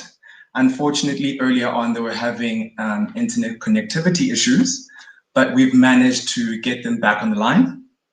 And he will now, Jabu will now provide his pitch for us. And just a little bit of a background before he goes. Smart AgriOD is a cloud-based digitization and farm management platform for smallholder farmers to promote precision agriculture solutions, including data gathering by satellite and drones, weather information, and soil sensors, as well as other data-driven farming practices. So Jabu, please lead us. Thank you, and thank you for the second chance to make the first impression. Thank you very much. My name is Jabu from Smart AgriOD. Next slide. The problem that we are addressing that is faced by many smallholder farmers in South Africa and also in Africa is really about access. Is about being inclusive or being exclusive, and that's around the areas of technologies, human resources, finance, and also markets. You know, will agree with me that many smallholder farmers, they especially in South Africa, they control a small percentage, like 15%. 15% share, but they are also over 85% of these farmers. So, you know, we're talking of farmers here over 4 million in South Africa, and also in Africa over 50 million. So these are challenges, these are problems that needs to be tackled, and that's what our solution is about. Next slide, please.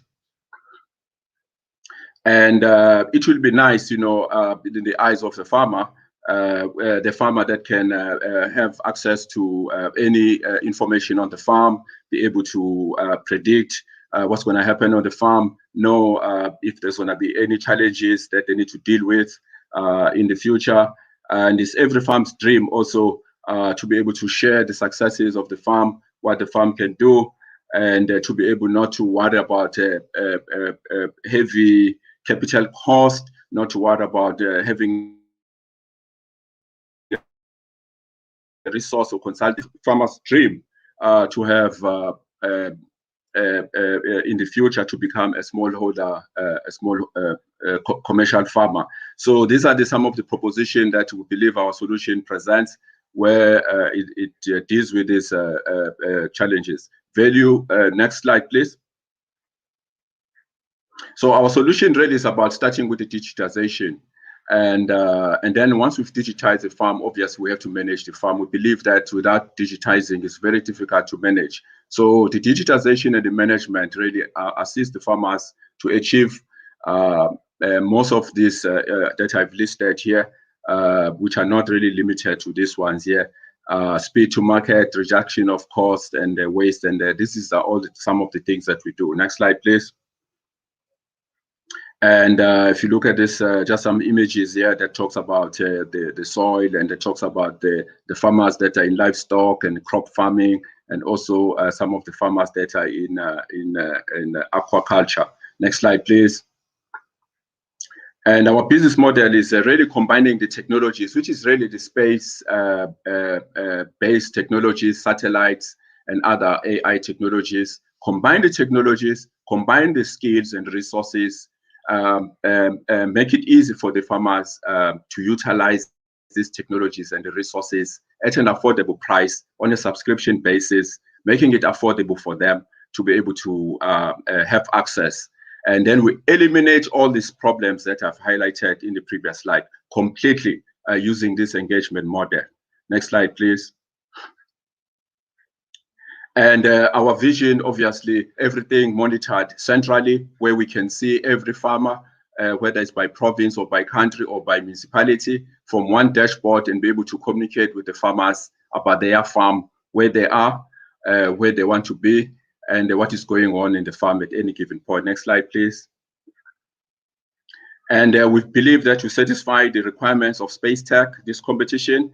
And as we satisfy, as you see the arrows over there, we satisfy because we completely address using space technologies to deal with the utilization of these technologies in the agricultural sector. Next slide, please. And our platform is centralized. It's not just an Earth observation technology only, but we bring in other technologies only, but we don't sell the technology. So we combine all this technology, offer it to the farmers as a service. Next slide, please. And our go-to-market, obviously, has been through the farmers associations, large corporates, large agro-processors who buy from these small holder farmers. And that has really been our, this is our strategy, and it's going to be our going forward strategy, also including talking to buyers, making sure the buyers, they come on board, the buyers who are keen to buy from these smallholder farmers. Next slide, please. And our competitive edge is really that we don't sell technology, we don't sell products, so farmers don't need to have these budgets, so they don't need to have money, and all they do, they just buy a service which they pay for on a month-to-month basis. And that is, and also a lot of the community out there or service providers, they will utilize drones, and we don't use drones, and we don't use at this stage IoT data, our IoT gadgets and all of that stuff. So we make it easy, so farmers don't need to have broadband and all of that stuff, which is very complicated. Next slide, please. And our team is consisting of women, youth. It's a combination. And it's driven by mainly females. Next slide, please. And that will be, next slide, please. That will be from top to bottom of the organization. And our financial model is easy, subscription-based, and we've done the numbers in terms of how many subscriptions, how many, and we believe that I think the numbers are achievable. Next slide, please. And we're asking for the 250K, which is obviously is a scalable number that is based on the 500 in 2021, and we believe that we can do 20,000 in 3 years and 100,000 over 5 years. And we've done 9 farmers, 9 based on 9 provinces in South Africa, and picking the different farmers. So we know that there's an interest. Next slide, please. And our status, as I said, we're ready to commercialize after integration. Obviously, we have all the agreements in place. We have secured the partners, including your cloud partners and your infrastructure. We have some LOIs. Next slide, please. And next slide, please. Well, before that, please. Yeah, thank you. And I think the impact is very huge, most in the families, in the communities, especially when we're addressing the management of the farms, where we make sure there's more food, there's more yield. And next slide, please. And our model is simple. We know that this is viable and is feasible and is desirable in the communities. Next slide, please. And our vision, obviously, is to have this tower where we can manage farms in Africa from one tower, similar to an airport tower. And we can see what's going on in every farm, whether it's a livestock farmer, crop, or aquaculture. Next slide, please. Next slide, please. I think it's the last one. Thank you very much. Thank you so much, Jabu, and well done. I would like to now call upon our judges to fire away any questions that they may have. Any first takers? Morning, Jabu, if I can maybe jump in. First of all, congratulations. Good comeback after the first hiccup this morning. Thank you very much to you. Very impressive presentation. I think it's a huge vision that you guys have got. How much of really an impressive description of your architecture, etc., is in place already? How much is operational? I know you've got the 9 farms, but that can easily be done with this disconnected systems, etc. But a scale and to put everything in place and the cloud platform, etc. Where are you on that bar of I think, yes, we have the space, the Earth observation stuff. I think that is in place, so it's fine. We've signed and sealed everything we need to do there with the providers. And then we have the local technology infrastructure providers. And the whole idea is to make sure we store all the data of these farmers locally. We don't want to store in another cloud that we don't know. So we have reached an agreement with a large Microsoft affiliated technology provider which has the necessary infrastructure and additional apps that we need, for example, in the future, like if you need to use mobile applications. So what is needed really at this point, what we need to go is to use APIs, obviously, to integrate. So I would say the system integration is what we need to do, and to complete the cycle. Thank you. And the cost element and time to actually include that. I mean, it's easy to say, yeah, we just need to call upon a bunch of APIs, but that's way easier said than done. You guys work out exactly the complexity of that, the cost of that, and then the timeframes. Yes, we right now, if you ask me to show you a demo of any, we just give us the farm location or the coordinates. We can show you the using observation, obviously, and go through the farm and also show what is going on in that farm in terms of soil, water, what's going on, whether there's what's going on in that farm. So we can do that today. So the question is, at this stage here, we're not storing it on our own platform or infrastructure. So, that's why I was saying that most of it, we are ready right now, today. Tomorrow, I can do a presentation to yourselves and show you the platform. Okay, last question from our side before I unleash the rest of the team. You've got nine farms that you're doing pilots on at the moment. Have you got a specific ROI that you've achieved for those farmers for what they've invested versus what they get as a return from you on the value you're providing? The 9 farms, we wanted to see the platform working from different provinces, and they all came from their crop, and so we didn't really set any we didn't set any targets or whatever that we needed to achieve, but we wanted it was showing them because they were part of farmers associations groups, and because we needed to get that buy-in from these association groups to engage with them. So we didn't set any benchmark, but we are able to go back.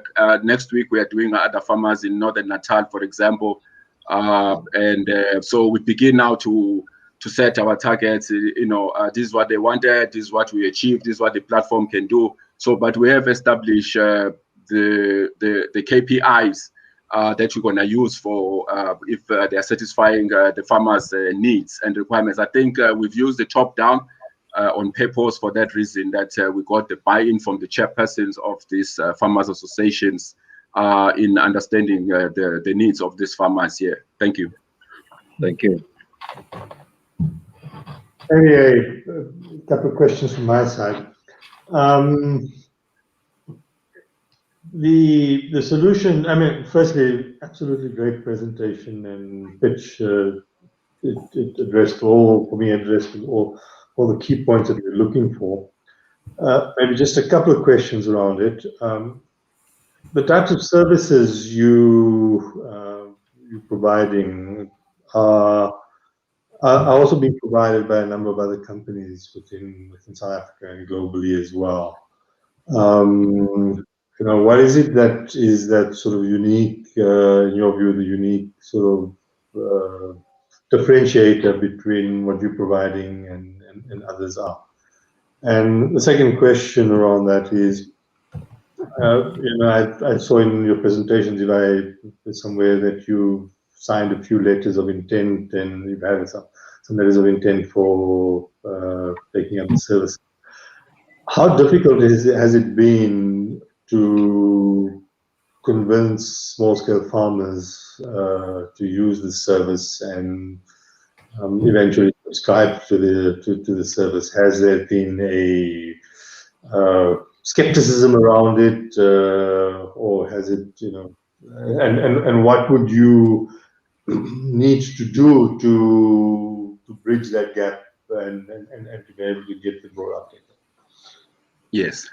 Thank you for that. A very interesting, very difficult process, I must say, for the farmers. You must remember you are dealing with smallholder farmers, and most of them are not educated, and so it's been an educational process to educate them without having to talk technical language to them, and but also to sell benefits more than anything. You know, what you know, where are they going to be? What are we trying to achieve with all of this, and what impact is it going to make in the communities?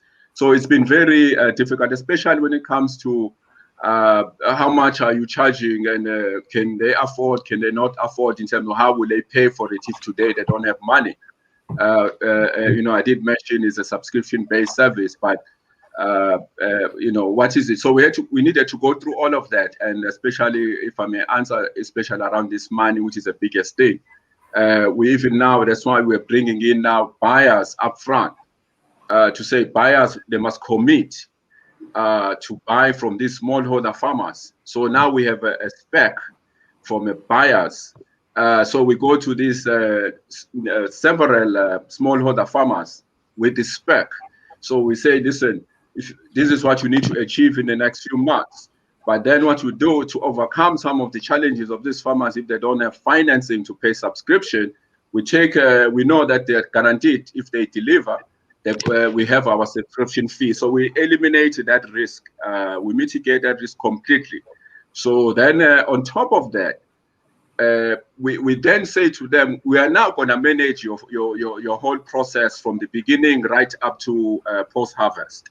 So, and we completely also mitigate that and eliminate that risk which exists for this farmer. So we are sure now upfront that we're going to get our money. The question is whether we get that money on day 1 or we get that money on day 90 or day whatever, when when it hits the buyer's warehouse. So yes, it's been a challenge, but now I'm glad that I think most of the major farmers associations that we are working with, and cooperatives are worse because they are made of many groups. So now we've also been approached by several investors who invest in these smallholder cooperative farmers, and who are asking us to manage the farms using our platform on behalf, so that, because now these farmers groups are going to investors, they want money, the investors are not sure whether to give them the money they're going to be able to pay back.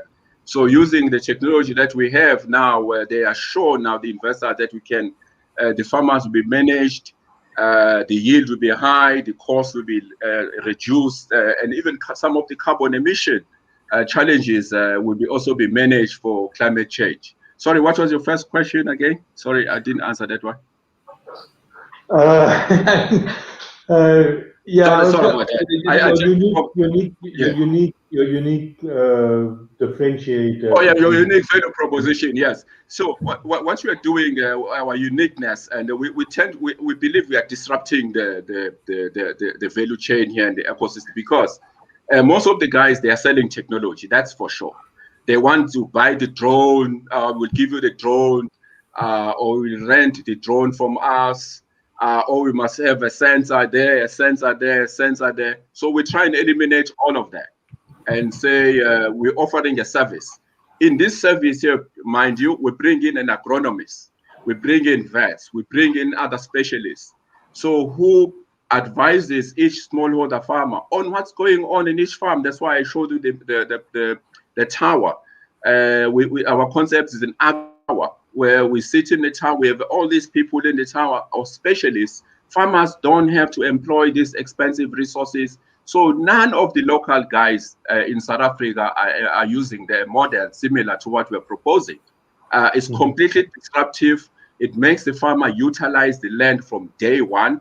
You don't have to worry about where I'm going to get money to pay for consultants. How will I buy the technology and all of that stuff? So I agree with you. There are players, and we know even the corporate companies, we know of agro processors. Now who are coming to us and saying, hey, we're struggling with the quality that is coming out of our smallholder farmers.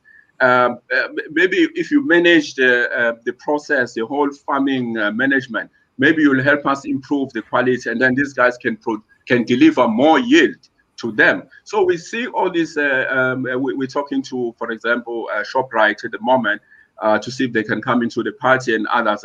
So So our model is slightly different. Yes, the technologies may be similar here and there. And on top of that, we manage also the invoicing for these farmers. So we say to this farmer, hey, you don't have to worry about having a computer. We'll do the invoicing for you when the stuff gets delivered. So we provide even the back end now. That's why we are bringing in a company with a large infrastructure services provider to back us up with the right technologies. Thank you. So maybe last question. I know we're probably running out of time. Just I think it's quite important one. Okay, please, if we can, yeah, last one. I'll be quick. I just think, I mean, how much thought have you given to your actual cost base and your sustainability as a business? Because I see the potential, I see the service, I see the need, I see why clients would want you. Because effectively, you take all the heavy fixed costs, infrastructure up front, and they pay you a couple of rand a month, or whatever the number is.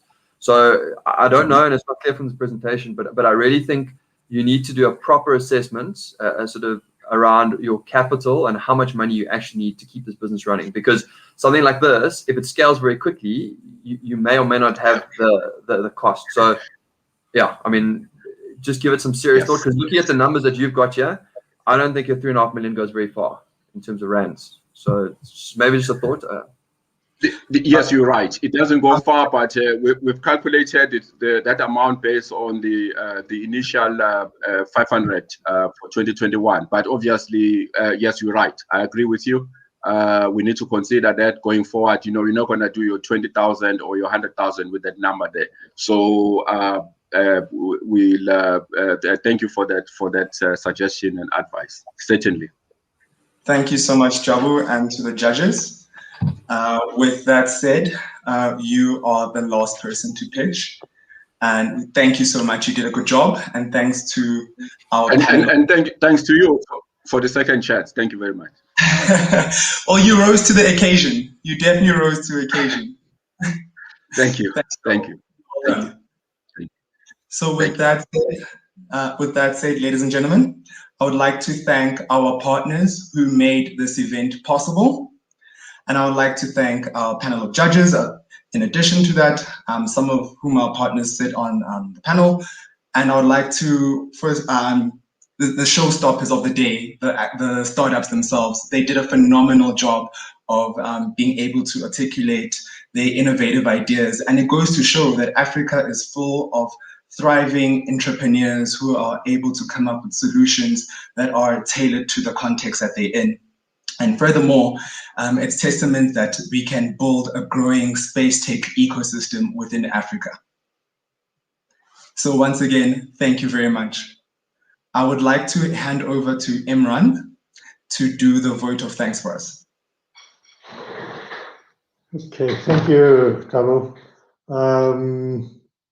I think that this has really been a fascinating pitching session. We've been, SANSA and some of the partners here have been involved in these space tech innovation challenges for the last 4 or 5 years.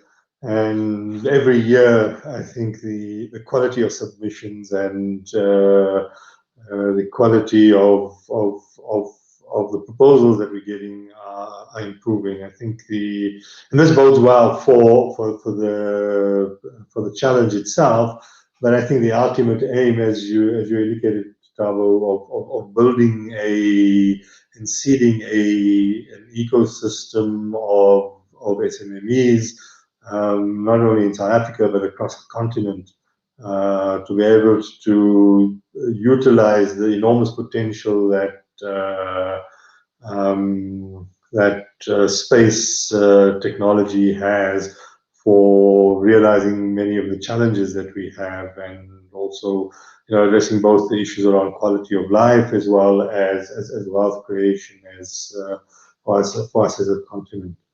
I think that it's certainly something that is close to the heart of SANSA, the development and of the space sector as a whole, and the entire value chain development. And through the Space Infrastructure Hub program that we're looking at, we're looking at using the investment that Kamal had talked about in his introduction to ensure that this value chain is developed and serves the purposes that we want it to serve.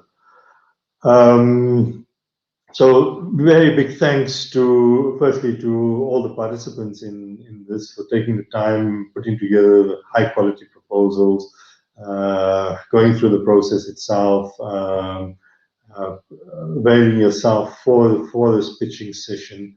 I trust that you found value in participating in this as well, and that the connections that comes out of the networking and the connections that come out of this process are valuable to you as well. Thank you also to all the partners in the Space-Tech Challenge, FNB, REES, MAXAR, Innovation Connect, Anza, for participating or for partnering in this. I think that it's something that we've initiated over a few years, and as I said, it's developing and becoming stronger and stronger. Despite the COVID pandemic and the challenges that it brought, we've managed for the first time to pull off a challenge that is continent-wide type of challenge, and I think that having the showcase at the Geo plenary last year and this and this pitching session, I think, has been an enormous feat, and a lot of the credit, and all the credit goes to Reese Davis-Cook and his team for organizing this for the summit. ZA Space as well, a somewhat new kid on the block, but making enormous strides and inroads into galvanizing this industry to begin to talk with one voice and to be able to put their needs forward as an industry to organizations like SANSA and others. And I think that their contributions to making this Space-Tech Challenge are enormous and hugely appreciated. Thank you very much also to this team of judges that we've been through, and like to say, may we go from strength to strength. Thank you.